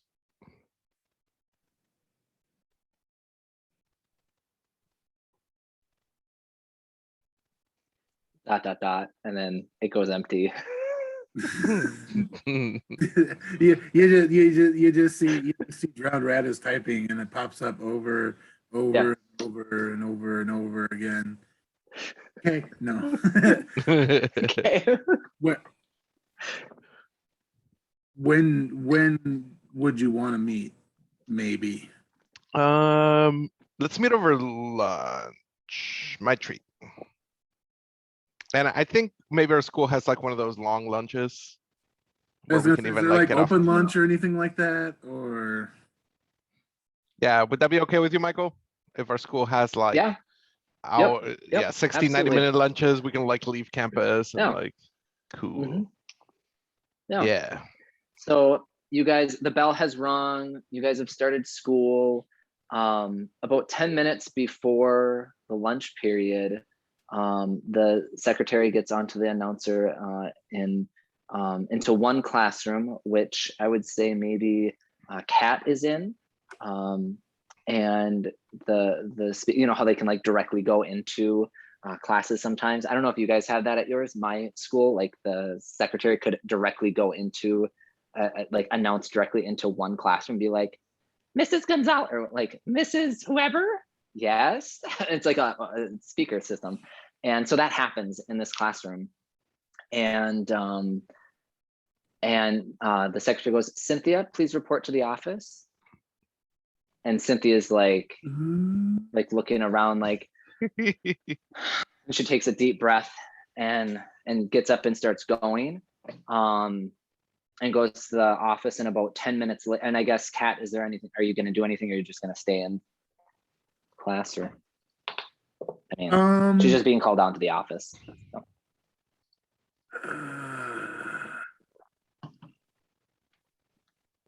I Cat's gonna kind of put her head down kind of like this and just kind of just kind of shield her face and rub her eyes for a second, and uh a rat's gonna show up in the office.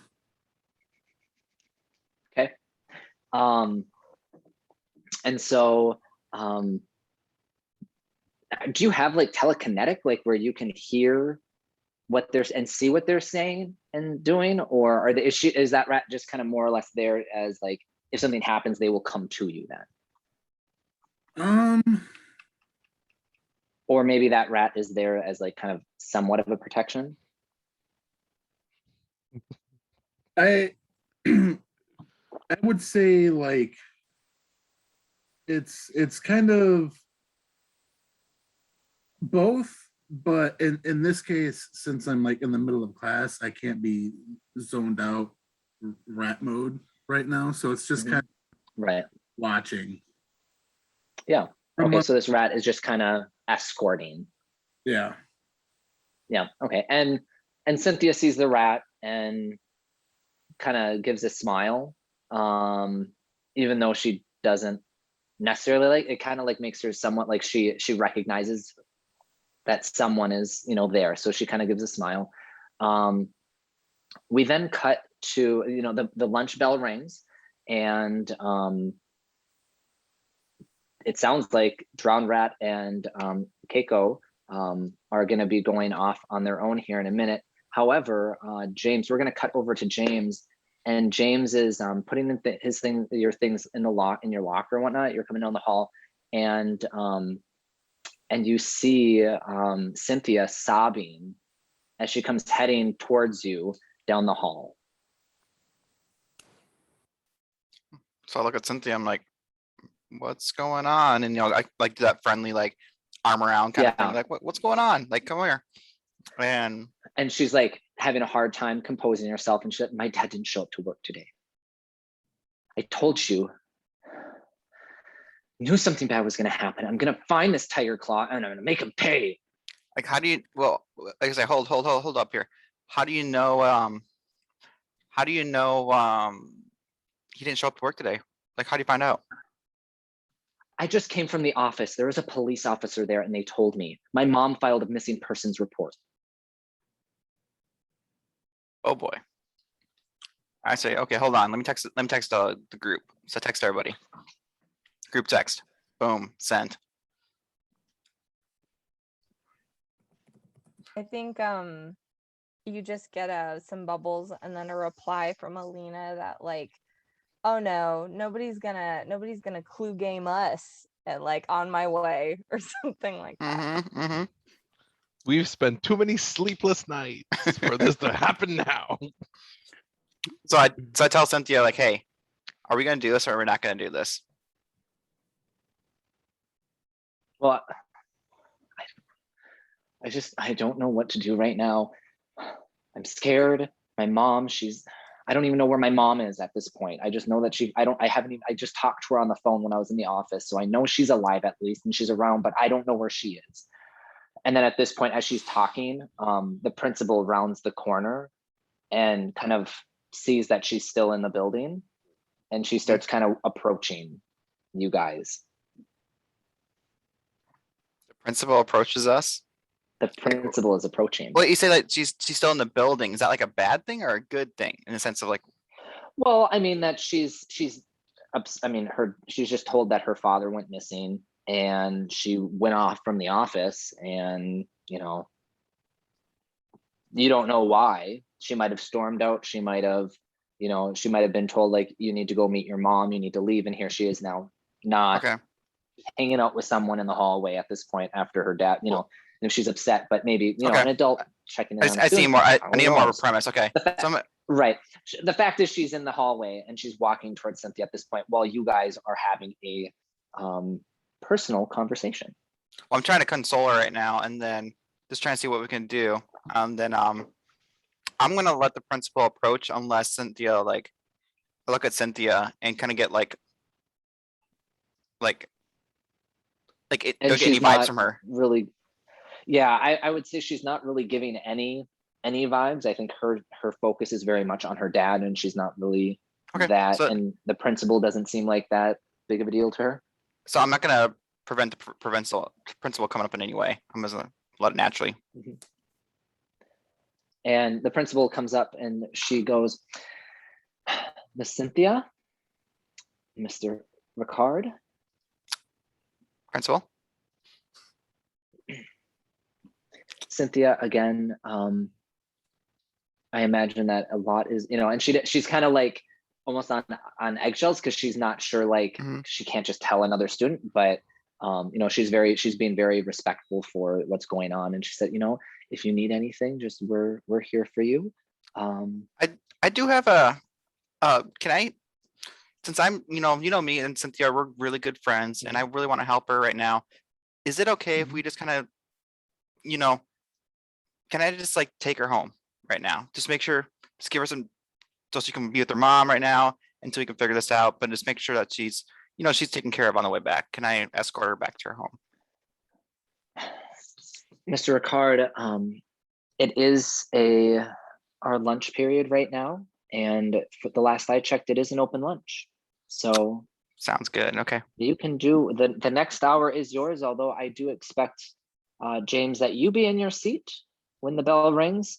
Cynthia, I understand that, what's going on is very difficult, and my sympathies, and definitely let us know how we can help. But thank you.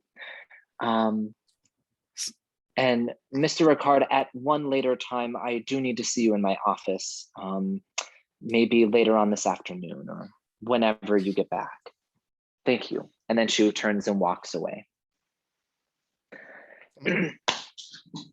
Sorry, Molly. She turns and walks. Okay, the principal walks away. Okay. The principal walks away. Yeah. Gotcha. Okay. So I'm just gonna since still open lunch, just say, hey, grab your things. We're gonna go. And I text the team like what just happened, like say, hey, principal just met with us, and it's still open lunch. We're gonna quote unquote take her back home and meet up. So I tell everybody, hey, just meet up outside the school if we can. And Drowned Rat and Oni, are you guys gonna join them? You guys had plans to meet up during this lunch. Can we time it so that we have the scene and then we get the text and then we go? Yeah, we can do that too. Sure. So I would say that, the text was like kind of right at, because he was in the hallway. So I would say that, yeah, I'd say maybe you could meet up first and then meet up. Maybe if you want to say that, hey, I'll be there when I can, text us the meeting point. We'll be there in a little bit. Or we could even have like a flashback. We can. can say that the scene happened before the text. I don't think it's going to influence it. Okay. Yeah. Okay. Cool. So maybe during like a break in the morning, instead we'll kind of go back and we'll be like the text, because you guys said during your lunch period. Yeah. Okay. Sure. That's fine. I don't mind. All right. Cool. So we cut to a scene. Maybe where do you guys want to meet? Like the rooftop of the school, or I don't know where you guys said to meet. Yeah, I told Drowned Kat, Rat where are to you guys meet me. meeting? Oh.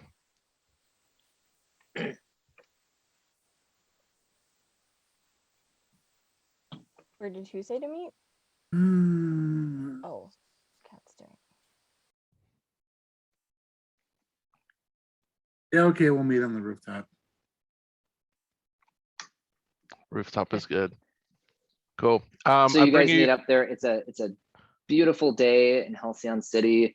It's mid-morning break, and sunny, and there's a couple pigeons kind of sitting up in the school ceiling, or the school rooftop, but otherwise it's quiet. No one's around.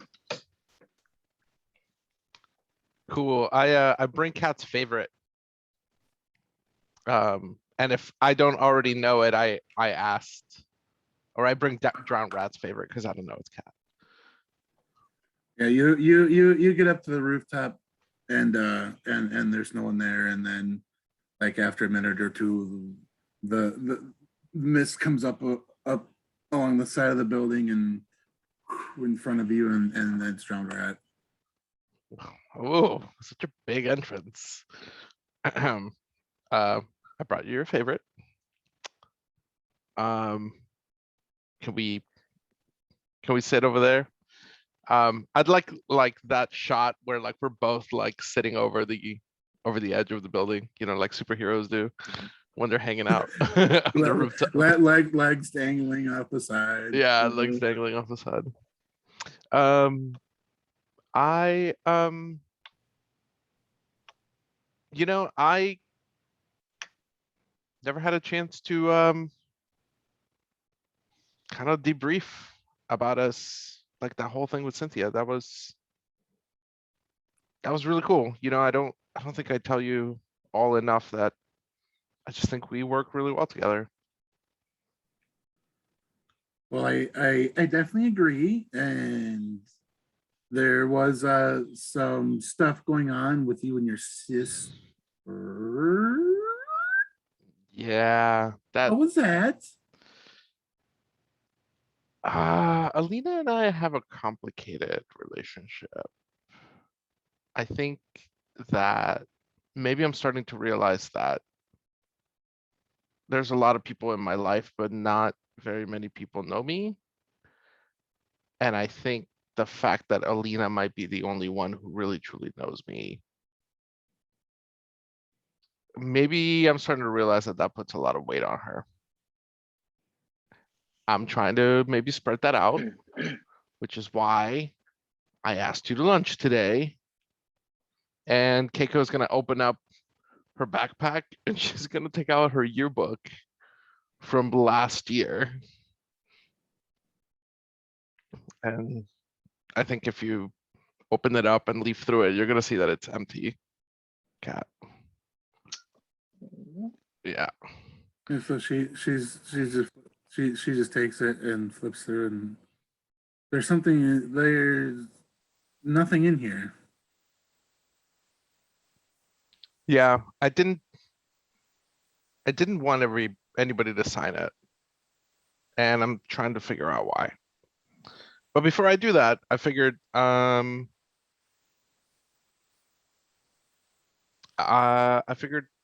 would just ask you to sign it, and I want the whole team to sign it. And I think that we should like mark the date, you know, like I think that maybe we should start recording like the cool things we do. We've done so many. We have, and I mean, if we're ever going to go beyond this, which is kind of like gestures at the mehness of our neighborhood. I mean, it'd be good to, if we're ever going to expand our horizons and maybe be big name superheroes. I mean, it'd be good to have like a resume, you know. Wow, I wouldn't mind keeping track of some of that stuff in this yearbook if that's okay with you. And we shouldn't write it in too much detail in case somebody gets their hands on it, but no. What if the Tiger's Claw guy goes, and then that's just problems for everybody. So Keiko's gonna be real slick and teach Drowned Rat like a form of like a code, something that she like learned in Girl Scouts or something. I mean, yeah.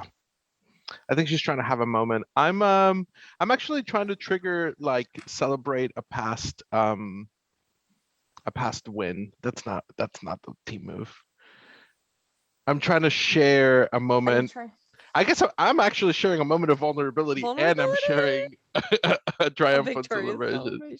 Yeah, it's a moment of vulnerability. Yearbook. Yeah, I'm sharing a moment of vulnerability. So our high school yearbooks, we got them like towards the end of the summer of the year, you know, that this happened, and then the summer, and we got our yearbooks from the year previous towards the end of the summer, so we didn't have signatures, and I don't have signatures in any of my high school yearbooks. Oh, interesting. That weren't a thing. We got ours on the last day of school or like the last week of school or something. So My middle Yeah. school yearbooks have signatures, and a lot of them say "Have a kick-ass summer." And Ooh, I know, right? so risque. Yeah. Keiko's also gonna say, look, I'm sorry that I've been pushy. I'm sorry that I keep trying to guess who you really are. Maybe I'm starting to understand that, I don't know, maybe there's reasons why you don't want people to know. But if you ever do feel like you want to open up about that, I promise not to share it with anyone, not even Alina, especially not Alina. I mean, the nature of superheroes. I mean, it's natural to try and figure out who's this person. Who's this person? You're only human, as far as I know, and that's just a human thing to do. So, I completely understand, and I don't hold it against you or anything like that. Thank you for the Three Musketeers, by the way. I love these. And the if a time ever comes as to where I am revealing myself to somebody new, it probably will be you. I appreciate that. And I cannot pass up this opportunity to not pierce her mask. I'm totally gonna try to pierce the mask here.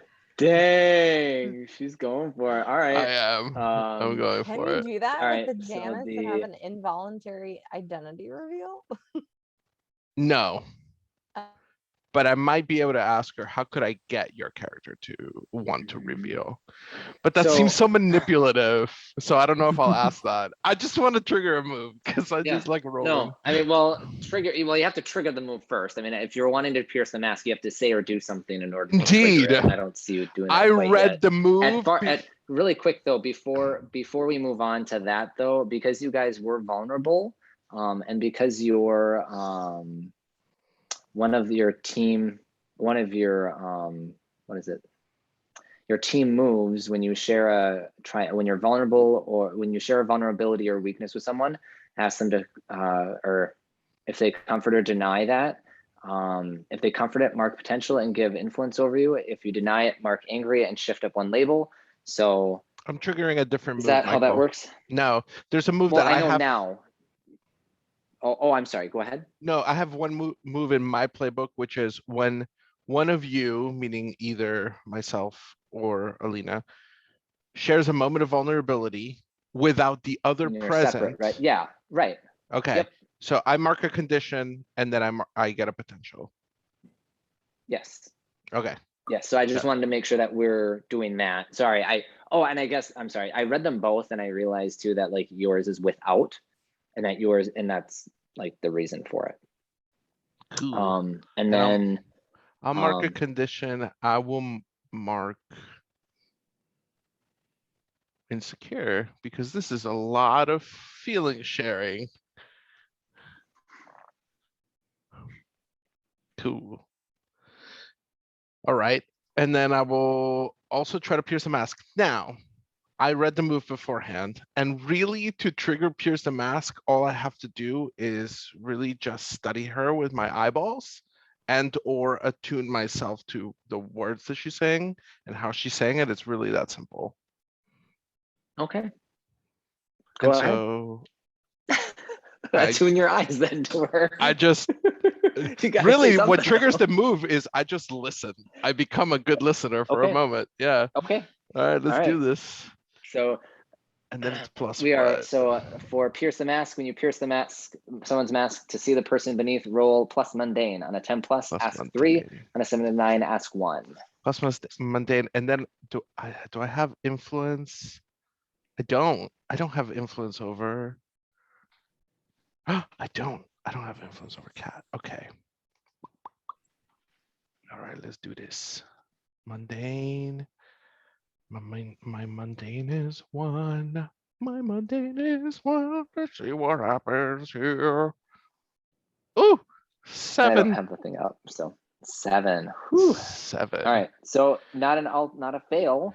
So you still get to ask one. Not a fail. So I am not going to ask what can I do to want to reveal your secret identity, because that's so manipulative and I don't want to do that. Instead, I will ask, how can I gain influence over you, Kat?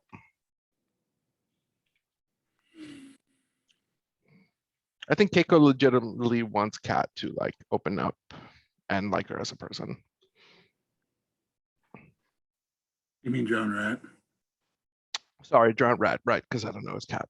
I suspect it's Cat because I've already confronted Cat once, right? Are you a drowned rat? Tell me. But yeah.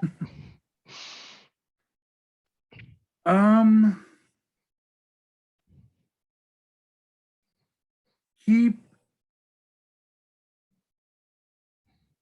essentially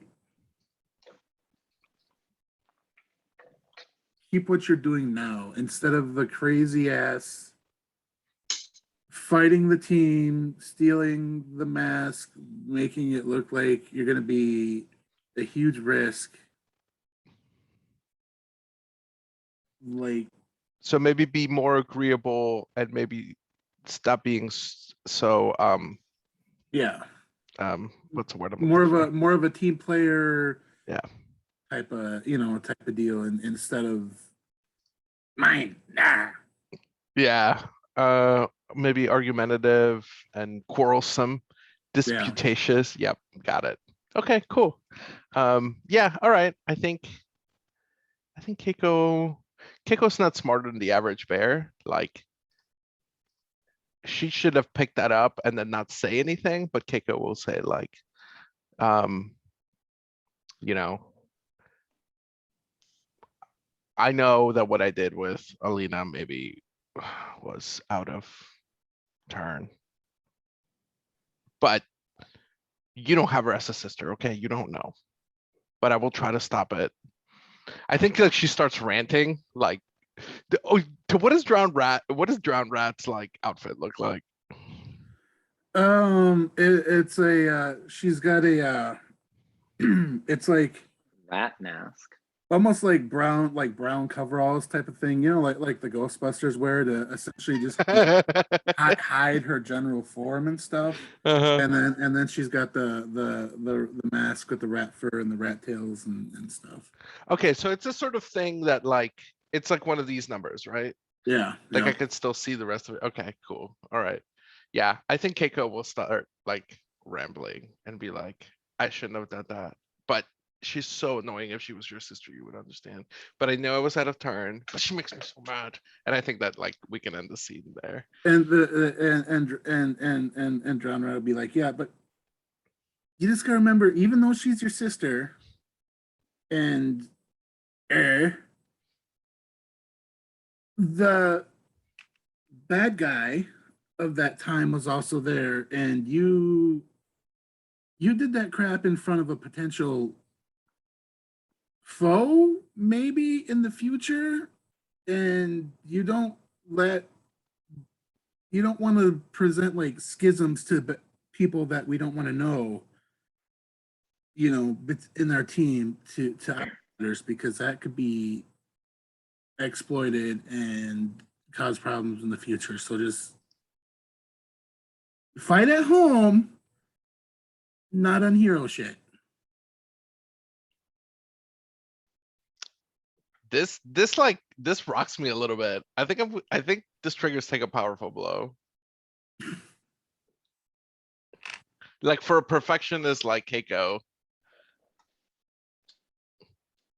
Is that cool, GM? Yeah, Yeah. I'm open to it. I don't mind the internal conflicts of a group. Seems good. I'll roll again. Roll low. Ooh, I missed. Wow. I'm shocked. Whew. I missed what I'm supposed to. Ah. Okay, on a miss, you stand strong, mark potential as normal, and say how you weather the blow. I think Keiko is not going to get defensive. I don't think she's going to lash out. I just think she's going to say, you're right, and shut up. As unusual as it is. And then and Keiko, you also mark potential. I do. Wow. I really did not think that was gonna go well, Hmm. but I'm okay with ending the scene there. If that's okay with you, Yeah. Rat. Cool. Perfect. And Drown Rat Cat, during lunch periods, when it's these longer lunch periods, you have your what is it, an internship, or you work at that tech company? Is that right? An IT? Newspaper. Yeah. So okay. So the newspaper. So you usually go over there to spend your lunch hour, and so at this point now, y'all are getting texts from James saying, "Oh my," like what he had said earlier, that Cynthia's dad has been taken, and we're gonna go. And James, what did you say again? Can you repeat that? Wasn't taken, but reported missing from work. Reported missing from work. And principal just said, we're taking Cynthia home, but let's meet up, just in front of the school. Yeah. Mm-hmm. So Kat, you have a decision to make. Are you going to be attending your friends, or are you going to be heading out to work? Since it's only a lunch period anyway, I'm gonna text my parents to cover for me, and just Champs. Just to let them know that some hero stuff came up, but if they wanna couch it in school stuff to whoever they need to at the paper to just, I'm not gonna make it today. So you text them? Yep. Yeah. So your mom like instantly responds back with like a superhero emoji and a clap emoji, like just a series of emojis that are just like, "Oh my God, Mom. I'm proud of you." Yeah, like she's totally proud. She's so happy to cover for you at work, for your job. And you're like, and she's like, "Love you." And then Dad's like, "Go get him." I just text back a heart. Oh. All right. Lucky Charms So essay. where Never heard that before. I'm not reading That's this. good. That's good. Oh, that's funny. It's a group on so Facebook James, called "I'm Not Reading This Lucky Charms Essay." It's just screenshots of people typing, and just putting way too many emojis in their paragraph. Sorry. I'm it's going good. to. I love it. Well, that text comes in when we're up there. Since I just don't want to be like in front of the school like that, I'm going to ask Keiko if she'll take someone down with her, just so I can participate in this, or at least listen in. Take someone down. Who do you want me to take down? And you see a rat run up and down her arm, and she'll hold out her hat, and this is Nick Jr. Keiko really wants John Rat to like her, so she's going to tentatively put her arm out. And Nick Jr. will run up your arm and sit on your shoulder. Oh, he's so cute. I know, right? He's adorable. All right, so you guys, we're gonna cut to where we're gonna meet. James, where are we gonna meet? Just right in front of the school. Since you're kind of in front of the school. Yeah, just super close, like, so because everyone's pretty much in that area. So. Yep. Okay, so really quick, I mean, we only have maybe 25 minutes left. Let's just take a really short break in case you do have to use the restroom. We'll just take 5 minutes, so 10 to 10:30. We'll be back here for a break, okay? Unless you guys want to keep going and power through, but I'm thinking a break would be nice as well. I just need some more coffees Sounds also. good. Sounds good. Living riskily. Oh, Cisco, can you record or stop the recording? Stop the recording. I guess. So we cut to a kind of an overhead shot kind of, you kind of see down the edge of the building of the school, like the very front. And then you see our heroes together kind of in a group huddle with Cynthia, Alina, Keiko, and James, and then Cynthia, and then Cat's rat that's sitting on Keiko's shoulder. And so you just see all of you guys huddled together. And right, Cat, because you're not there. I wanted to make sure I understood that correctly. I'm still up on the roof. You're still up on the roof. Okay. Yep. Awesome. And you guys are together.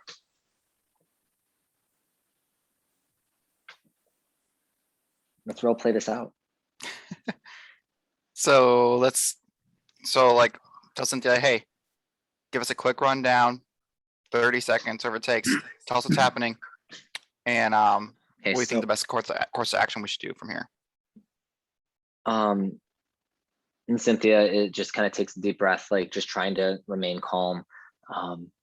So my mom called in my father, well, my dad's workplace called my mom because he didn't arrive to work this morning, which is weird because he always arrives to work on time. He left this morning. He kissed me and said he loved me goodbye this morning.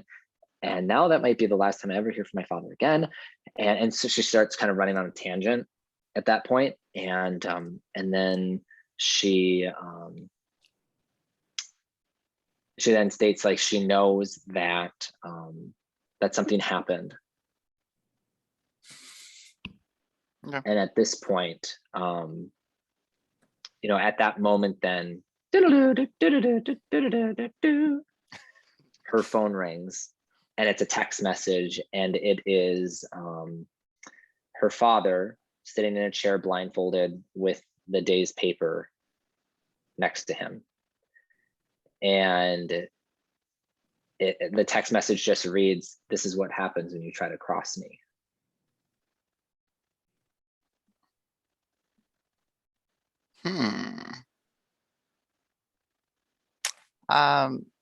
Yeah, guys, I think it's go time.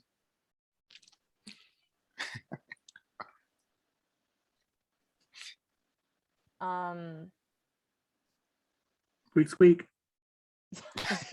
Yeah, Cute. yeah, I think Alina nods. Would it be messing with things too much if I grabbed the phone and like tried to use like my mislead distractor trick to see if I can expose a flaw in like him, or if like if we can use that to figure out maybe like where they are or something like that, like if A I clue? send a reply Or like, back, like but I use my my like illusion powers in the text message like to distract, to mislead the kidnapper person. Like if I am like and what move was this again? This was the this is the this are is you your watching own move, right? closely? Yeah. Are you watching closely? And you are let me just look at it quick. Are you watching closely? Okay, when you mislead, distract, or trick someone.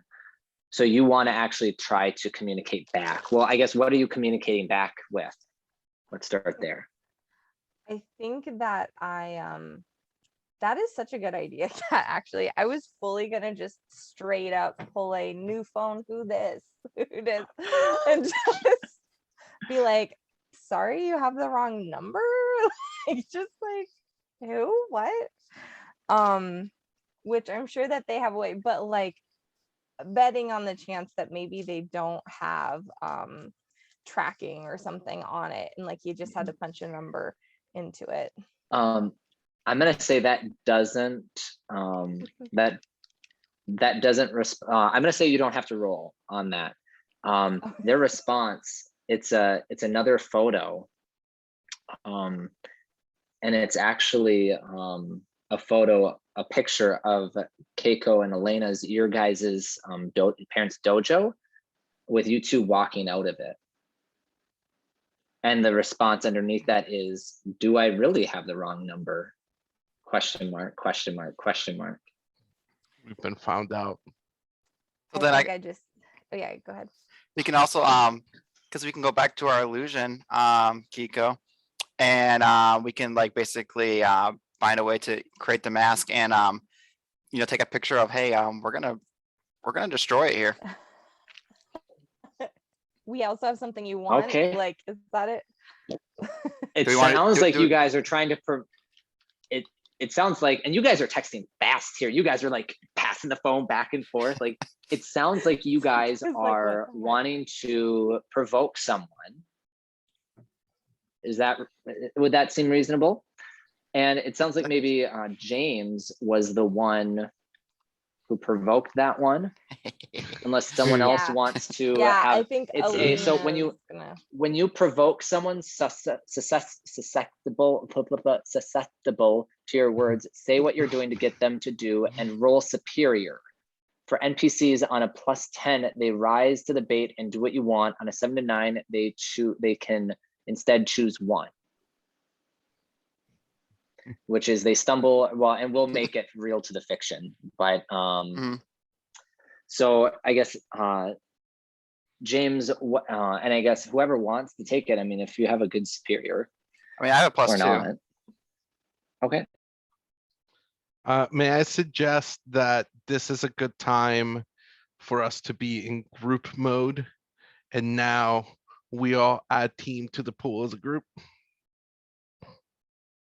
Are we in group mode? Because one of you isn't present. Oh, I'm present with 3. she has a rat in absentia.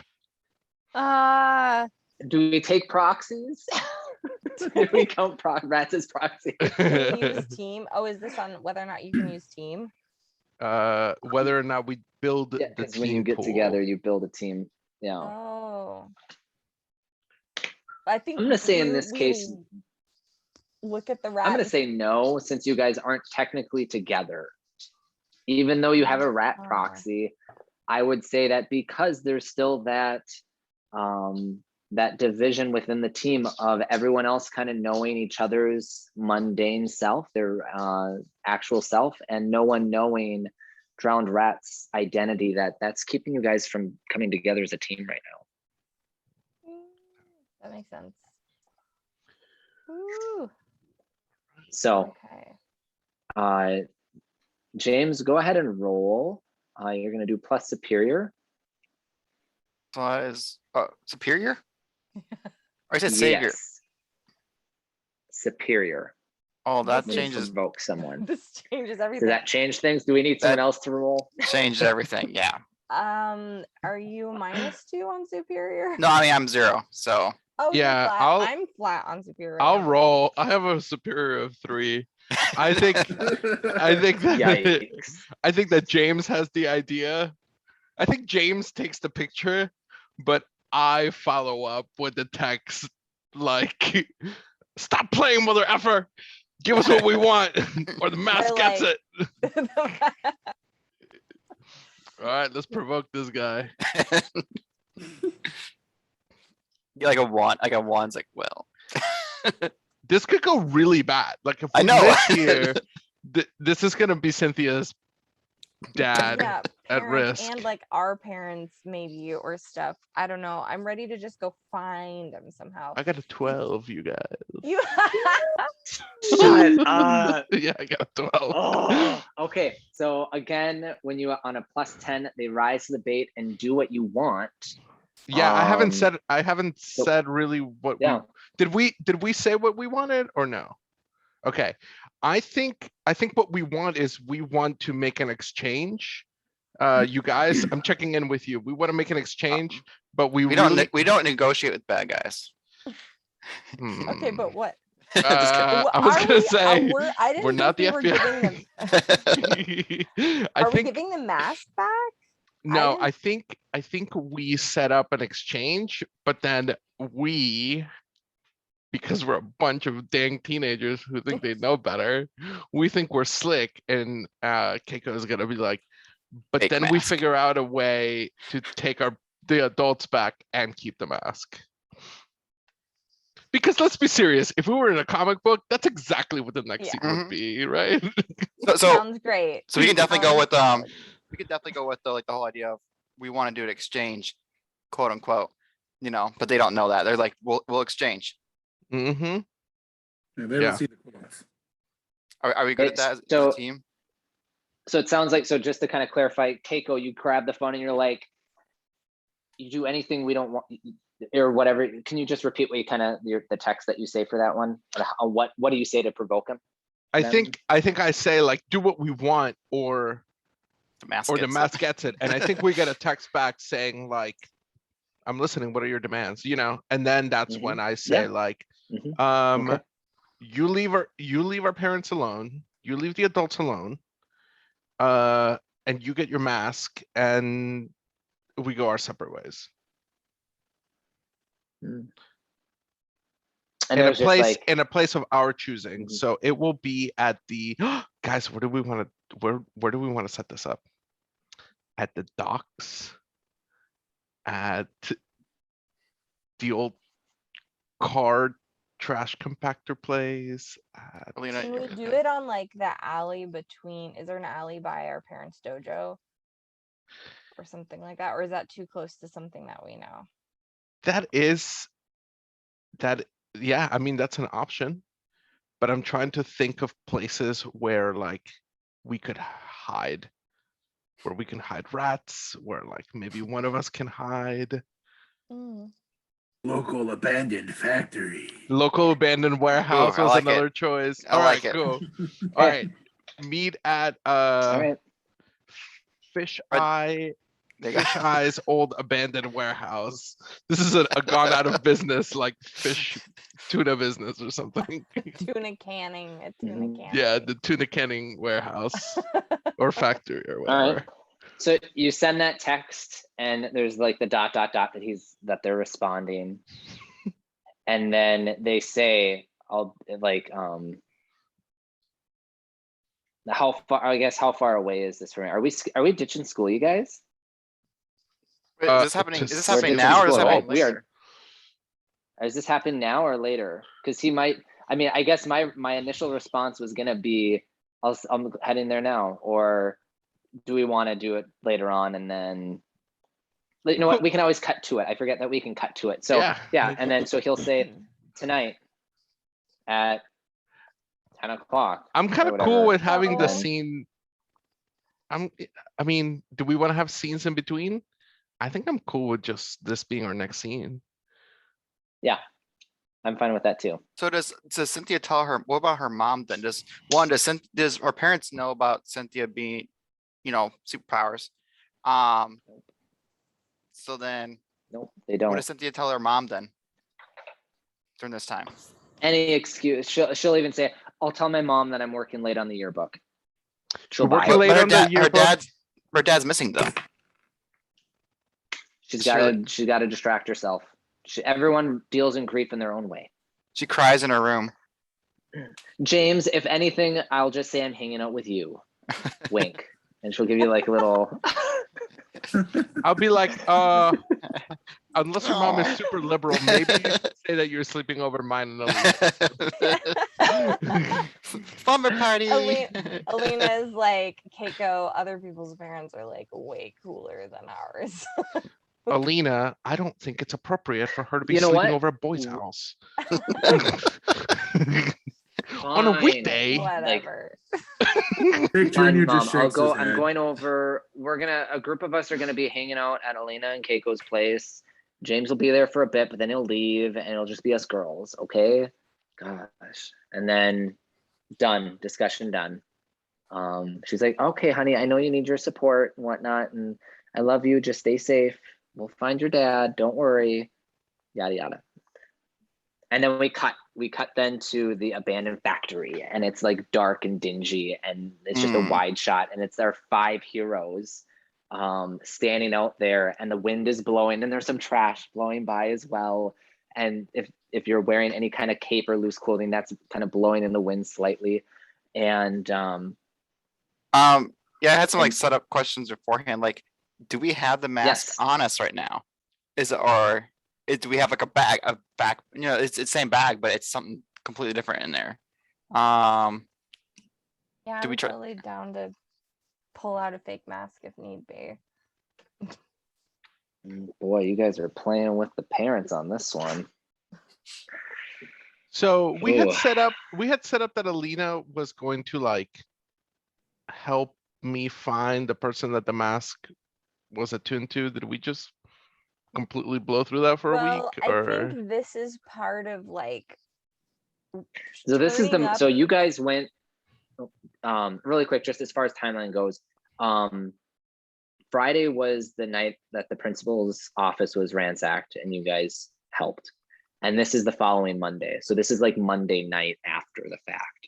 gotcha. So So this is when you very, said so it's next not week, like we've gone. 7 days didn't go by. It was No, this okay, was 2 like or 3 Monday. nights. And I thought I said that on the Monday. I thought I had said that. Maybe you did. I maybe missed not. it. I said the following Monday and maybe I missed Gotcha. it. You're but fine. So it's what Monday. is so what is so what did our investigation yield? I don't know. Do you guys want to assess the situation?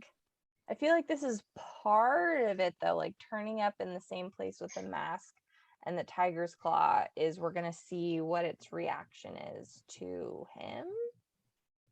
Or I mean, if you want to roll and assess, that is also cool. Yeah. And I can use team to help.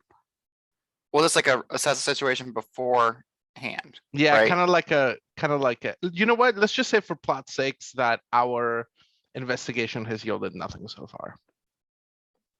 Yeah. Okay. Yep.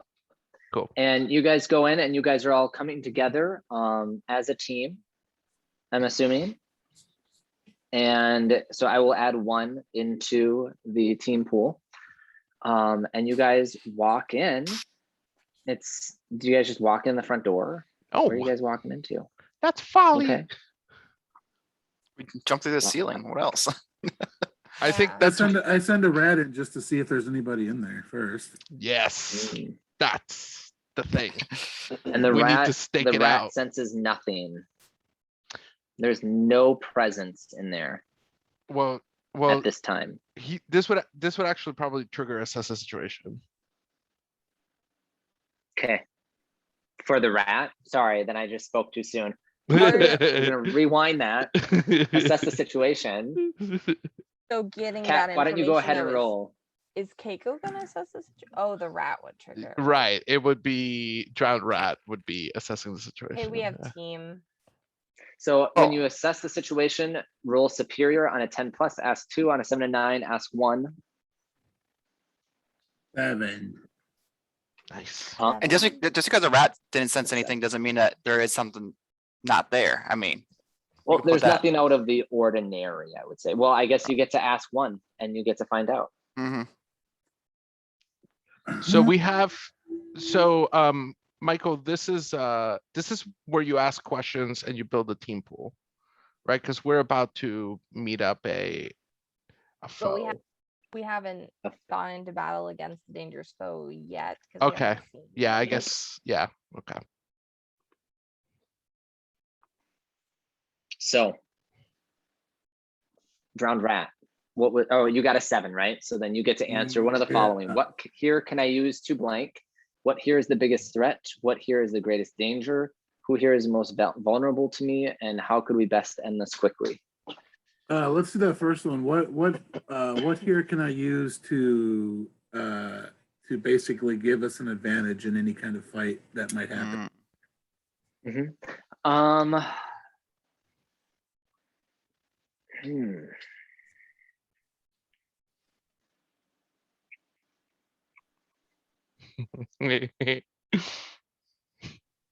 A good question. Yeah. I would say it would be I don't know. I have an idea. Great. Yeah, that's a okay. Go ahead, I ahead. think Keiko. that drowned Pitch me rats, something. let me pitch you an idea. I think that drowned rats turned up nothing like humanoid wise, but they did a really good job finding out that the machinery in this old factory is still working. That's exactly what I was thinking too. Start up conveyor belts and Yes. stuff. And Yes, and so we know, thanks to Drowned Rat, sort of where the controls for different things are. Now, Yeah. is that going to go well? I don't know, but we know where they are and we might be able to use them. Mhm. Okay. So you guys go in.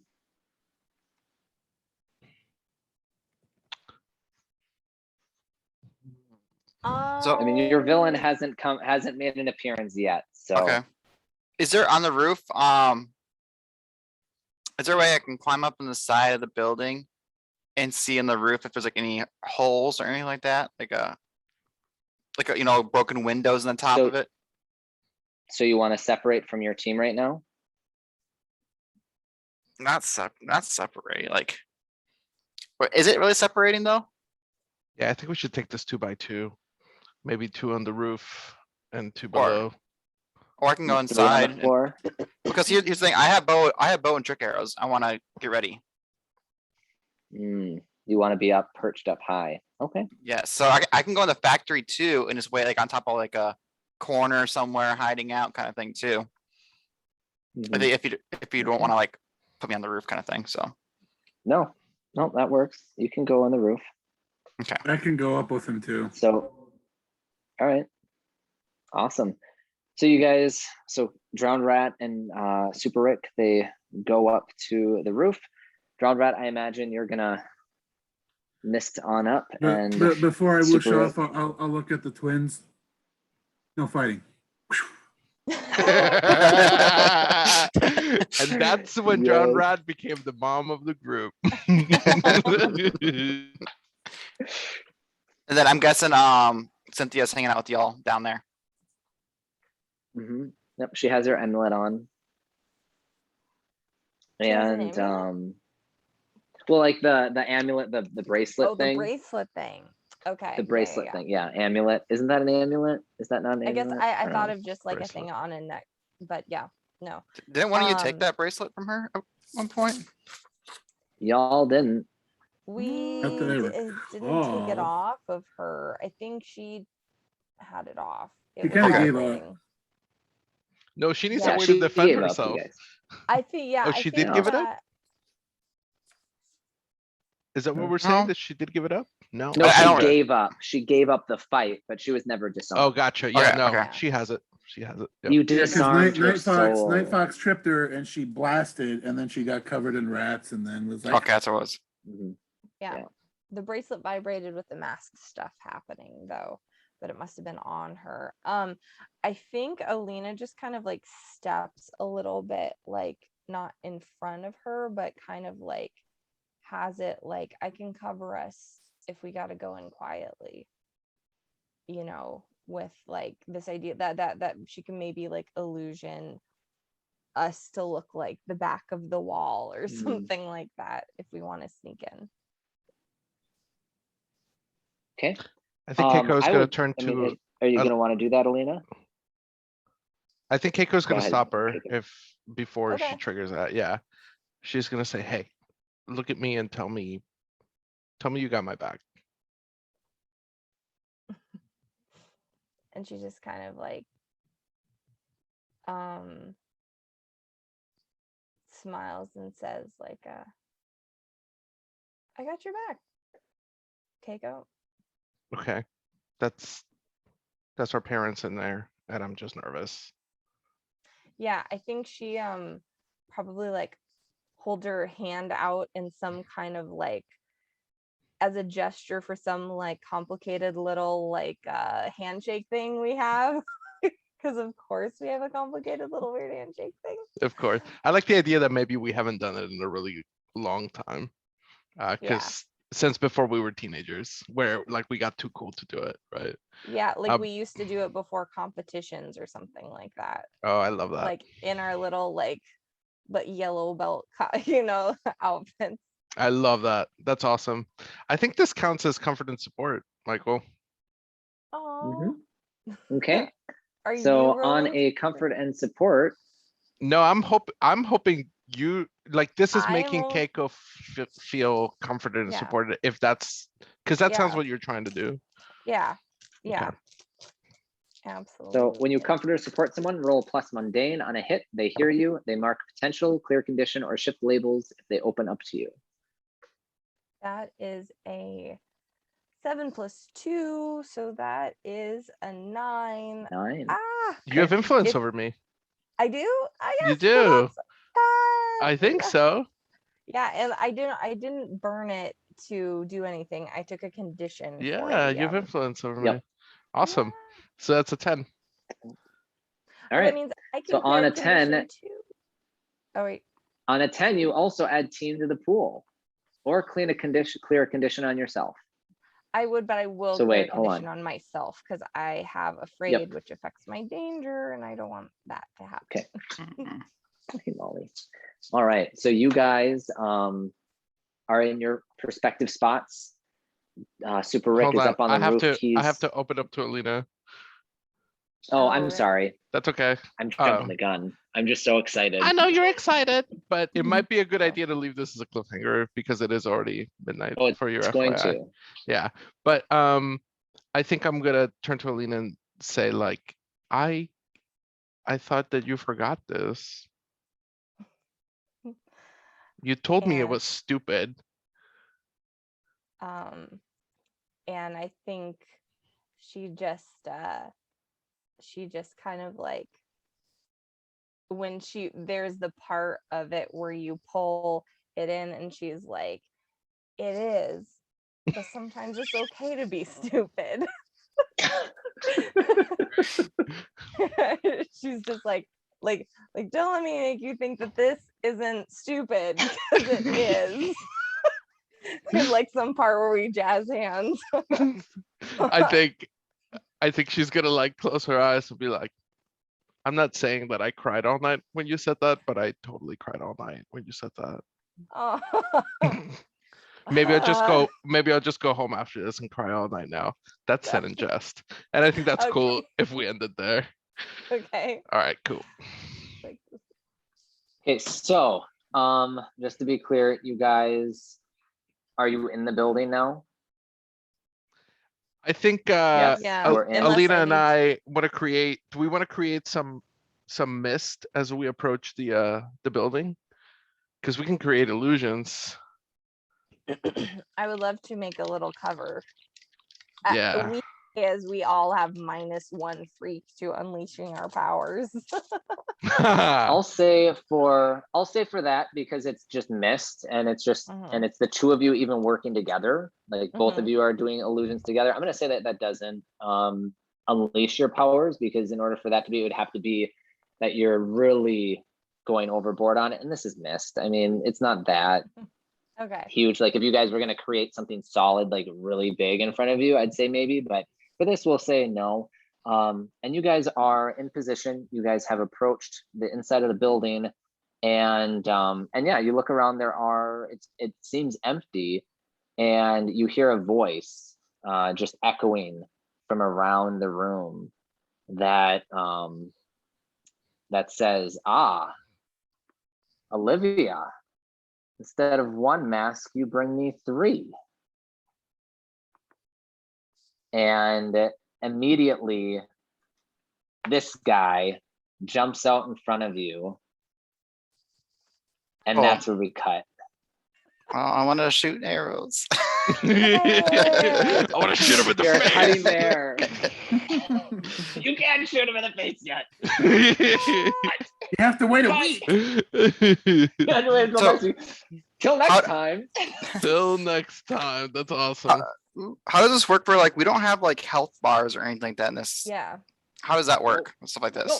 So how it works is it when all, you like- take serious blows, it's conditions. Okay. So when you guys take conditions, really, and again, and like I prefaced, oops, hold on, cancel that. What am I doing? When we said that no one is gonna be like you're not killing or murdering anyone. You're also like not like I don't think I've heard of a time when a character like a playable character actually dies in this. You know, You can get beaten yeah. up and like knocked out and out of play And because going- your conditions are so much, but I Okay. would say that you're not going to die in Okay. this. Yeah. So spoiler alert. But anyway, oh, so much for the dance and Record? making that appearance. Oh yeah, you can stop recording. Let's record Or wait, Stars and hold on, Wishes. before we okay. end the record, before we go even to that, are we okay with posting this recording? No one embarrassed themselves. Awesome. All right, Stars and Wishes. I'll start. No more than usual. Stars. I loved this. It was fantastic. I know that this wasn't really a lot of fighting at all. I mean, there's a little bit here and there, like very minor, but and so that was kind of a wish on the next one, but we're right there in the midst of a battle, like going into the next round. But I really enjoyed all of the mundane stuff that happens like in the school and just kind of the side, like, you know, who is the bad guy? Why is the, you know, one of the big questions, why is the prince, like, how is the prince involved? Like, you know, Cat and Drown Rat, loved the little mouse and just little like it allows you to like stay in your character while still being a part of the group, and I really appreciated that, and that was a good idea. Alina, I loved your scenes in the counselor's office. It was fantastic. And how it, like, when you opened up to the counselor, I was like, oh, this is so good. So yeah, it was really good. It was really good to see that side of Alina. And Francisco, I loved the scene where you guys fought each other. You and Keiko and Alina fought one another, and how it really showed then the whole directly engage a threat of being a PCP, and how that rarely happens, but it does, and it can, and it should, because if you guys are a new group coming together, there's going to be interior conflict. So I thought it was a good example of that. And James Super Rick, I love your ability to comfort and support Olivia or Cynthia, and I love that all of a sudden now she's become like kind of your date. You know, it's like this girlfriend-esque type person, which I was not even like, had no idea that was happening at all. Like, and then it just happened. So I loved how just being open to taking James in other areas and saying yes and being willing, and then bouncing off of this NPC very well. It seems like you guys do have, like, your two characters actually have a connection, which I've had a lot of fun with. A wish for next time is, oh, you guys, there is going to be some reveals, and I'm super excited. Oh, it's gonna be great. There's gonna be some truths coming out here, and oh, my wish is for your minds to be blown. Can we cream a villain and go to a dance? Like, the question remains. Yes. What happens here? I got my poofy shoulders ready. All right. We'll go in order from what I see you guys at. So I see Brett next. Stars to the twins for that little fight scene by the pool. That was fun. And Cisco for our little scene on the rooftop. I like that. That was fun too. And then star to old clueless Super Rick getting asked to the dance and not realizing it. That I just love Super Rick. He's just the best. And of course, stars to Mike for running this whole thing and you know, pulling the good GM move where stuff goes completely how you didn't expect it, but you roll with it and keep going and do a good job. And yeah, you're doing great, man. And Wish is to a couple wishes to beat the crap out of this guy, and I totally want to get to the dance because I've got like ideas for that stuff.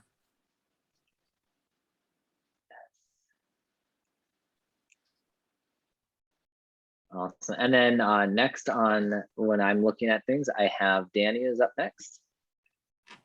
Okay. Stars to everybody. Stars to Cisco for your like creative. I really liked how besides the obviously the like argument by the pool and being willing to turn that into a little PvP moment. That was so much fun. I really liked how the character moment with Kat with drowned rat and like what she said about Alina made a lot of sense, and kind of like being willing to take that dynamic and kind of make it a very real deep thing. I was like, oh, this makes a lot of sense, and it gives me information about how to play my character, which is always really really cool to play off of. And then the like comforting and supporting and finding ways to work that in with our dynamic is always a lot of fun. I loved Super Rick dropping candy, being like, I've been asked out, peace y'all.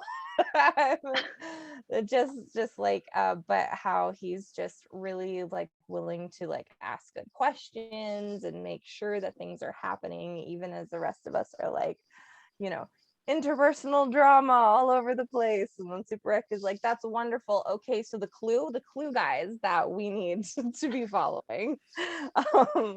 How are we doing? What's happening with that? There were just a lot of really fun moments with that, and I am really excited to see his arrows come back in action and everything like that. And yeah, the ways that Kat like the just the truth bomb the twins was so epic. I really love that. Just the like, hey, stop being idiots. Like, and just really coming out full force. Be like, dude, something bigger going on here than your stuff. And then also the endlessly creative way of using like your powers throughout like all of the different scenes is really cool and adds a lot of depth. And it seems like even if it's just a subtle moment, like even if it's like, well, I haven't said something for a while, but like you look around and like the rats are all around you, it's always like really cool to have those moments where it kind of adds to the fiction and deepens it beyond what's going on.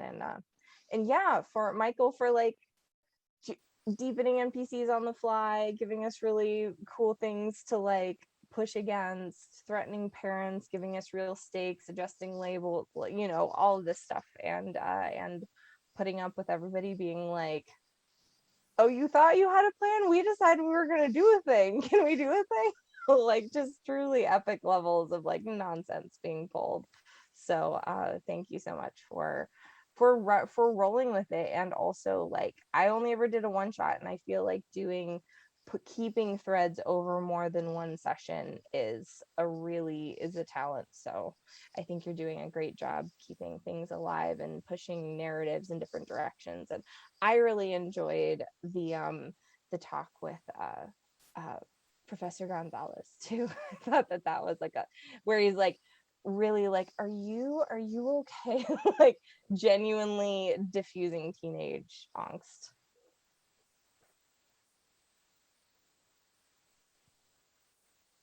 Next up, I have Cisco. All right. So many stars to give. Man, start to masks the game, because if it wasn't that like there was a question for Piers the Mask that said, how do I get you to like me, essentially, like that scene would have gone a lot differently. So I like where it went. It was really neat. And that was the first time that I've ever triggered Piers the Mask. So that was exciting. So great job, game. Danny, great fight scene. That was so much fun. Nate, I love your interactions with Cynthia, and I loved how quickly you turned, not like in a bad way, but like, oh, James goes this way. Oh, no, James is going this way. That cracked me up. That was hilarious. Start to Brett and Michael. I love the dynamic with the parents. like to turn that trope on its head. Like the parents are so supportive of Kat superheroing. I love that. But I loved our scene on the rooftop, and that was one of my wishes, is that we would get a scene this session. So that was really cool. I love that it didn't go the way that I planned at all, which was really great. And you dropping that truth bomb on Keiko's face about how she needs to straighten up and think of the group instead of herself and instead of Alina. That was really awesome. I love how you play the rats. I love that the rats trigger assess the situation. Okay, so Michael plays a ranger in our Dungeon World campaign, and once I figured out that him sending off his gigantic snake triggers discern realities, the game really takes on like a different dynamic, and I love that you play the rats that way. That's really cool. I'm still holding out for you to grow your powers so that you can do pigeons as well. I think Pigeon Man is just a great superhero, or that you find Pigeon Man. I don't know if he's out there, but if that's not pigeons are just flying rats, so pigeons really are just flying rats. Yeah, like I just find that like controlling pigeons and rats is so cool. Yeah. And I haven't seen the new DC movie with the person that can control rats, so you are like my only point of reference. Yes, tons of stars to Michael. Thank you for running. Thank you for the prep. Your prep is great. Having the pictures ready, super cool. Your Moira Rose voice is awesome. Well done. You guys don't know, but I'm sure Cisco has some background knowledge. So if it didn't sound like Moira Rose, it wasn't supposed to, but it terrible did. at it. It did. Yeah, it was Did great. it?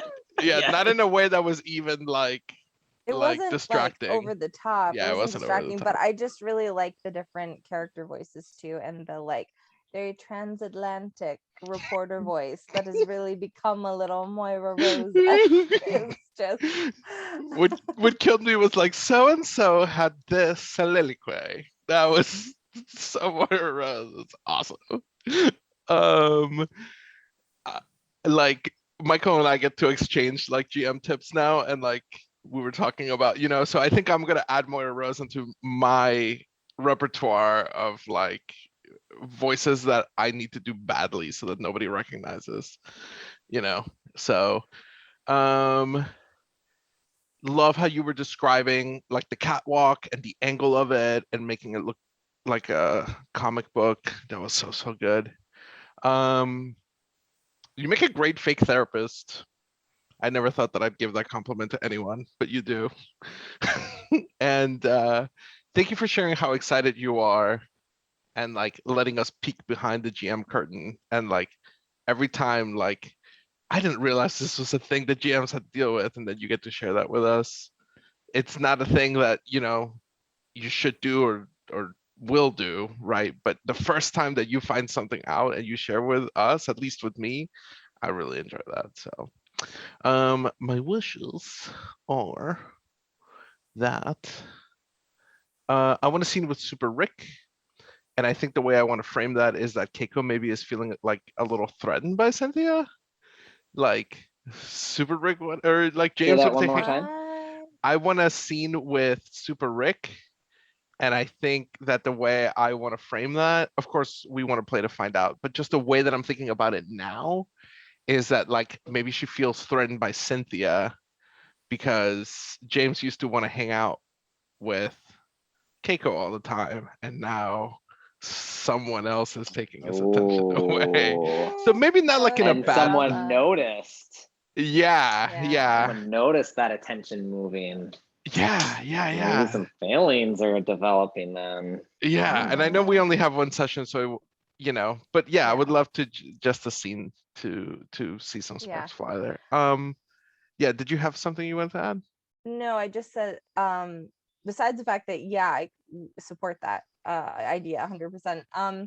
I would like to, just as a wish, I want to be, and I think this will probably come to pass, but I want to be able to use our badass team move I want to do that with Keiko. Yeah. That was my next wish was I want to use fastball special, and then I get to level up today and I'm gonna pick another move. And so I want to see if we can work both those in How do you get so much somehow. potential? What? I've Bad roll. just been very assertively trying to trigger moves. I didn't fail much though, so I don't know. Yeah, I don't know. I failed. But I'm gonna pick a move. So we're picking so we have the fastball special, and then I'm gonna pick this move where, like, Alina, if you fail to do the thing, then I step up and I try to do the thing which you just did. And could be a cool Oh, moment. We'll see. So like if I fail on a move, you can attempt to do it. Mm-hmm. Oh, Mm-hmm. how interesting. Yeah. Okay. And if it was you who figured out that an example of the joint is Black Widow and her sister, I cannot believe that never occurred to me. But yes, that's a I good know. joint It example. literally wasn't until the fight, and that's why, because that was literally one of my favorite parts of that movie, was how well the fight, how good the fight choreography was, and how visceral it was compared to most Marvel. Just feels like we're doing this because we're just doing this, and that felt so visceral and so like personal. Mhm. And that really, and they do have similar powers. It's such a Mhm. great thing. Yeah, so I guess that, and then I am trying to think of like a good it would be cool to it would be fun to, obviously Kat has ideas about like revealing identity and stuff, but I would love to be able to like bring up like Alina looking for an audience for her antics a little more, and maybe that's just references to stuff Kat has, like Kat the mundane person like has taken pictures of her doing stuff or whatnot as well. And I don't know, just anything interpersonal would be cool. So but yeah, those are the only two concrete things I had. Awesome. And then Nate, you're up. All right. So let's see here quickly, because I know we're kind of getting run long in time here. Wishes. Wishes to stars first. Michael, thank you for doing so well with packing so much in the short amount of time we had. I felt like it moved fairly well pretty quickly, so thank you for that. I appreciate that. And then Drown Rat, I love it how you keep the fantasy in it, with the rats. It's like I'm in a mist, I poofed, or whatever it is. Like, so I appreciate that, because it brings back like, oh yeah, this still is a game, like a masked game. This is not this like a real life kind of thing. So it's like I appreciate that a lot, actually. And then Alina's with the counseling session, like that was basically like you can literally see that just happening like straight up. So very cool, very good, very well done. And then of course, the Keiko with you're scene on the roof. Yeah, I have to admit that was good too. So nice job there. Then wishes, basically, if we come to like a bigger, like a lot, kind of a more important scene happening, like what's gonna happen here next week, with the warehouse. If you could give a little bit more description of it, just a little bit more, like a minute or two more, just so we know like what we have to work with. Like, is this boxes in there? Is it empty? Is it, something like that? If you can think ahead of it, that'd be really helpful. Yeah, so I can definitely do that. Okay. So that way when it comes time to actually the action happening, it'd be good to know. So that's all I got. Yeah, I kind of figured we weren't going to be getting into the action, and so I kind of wanted to get to that end point of the reveal.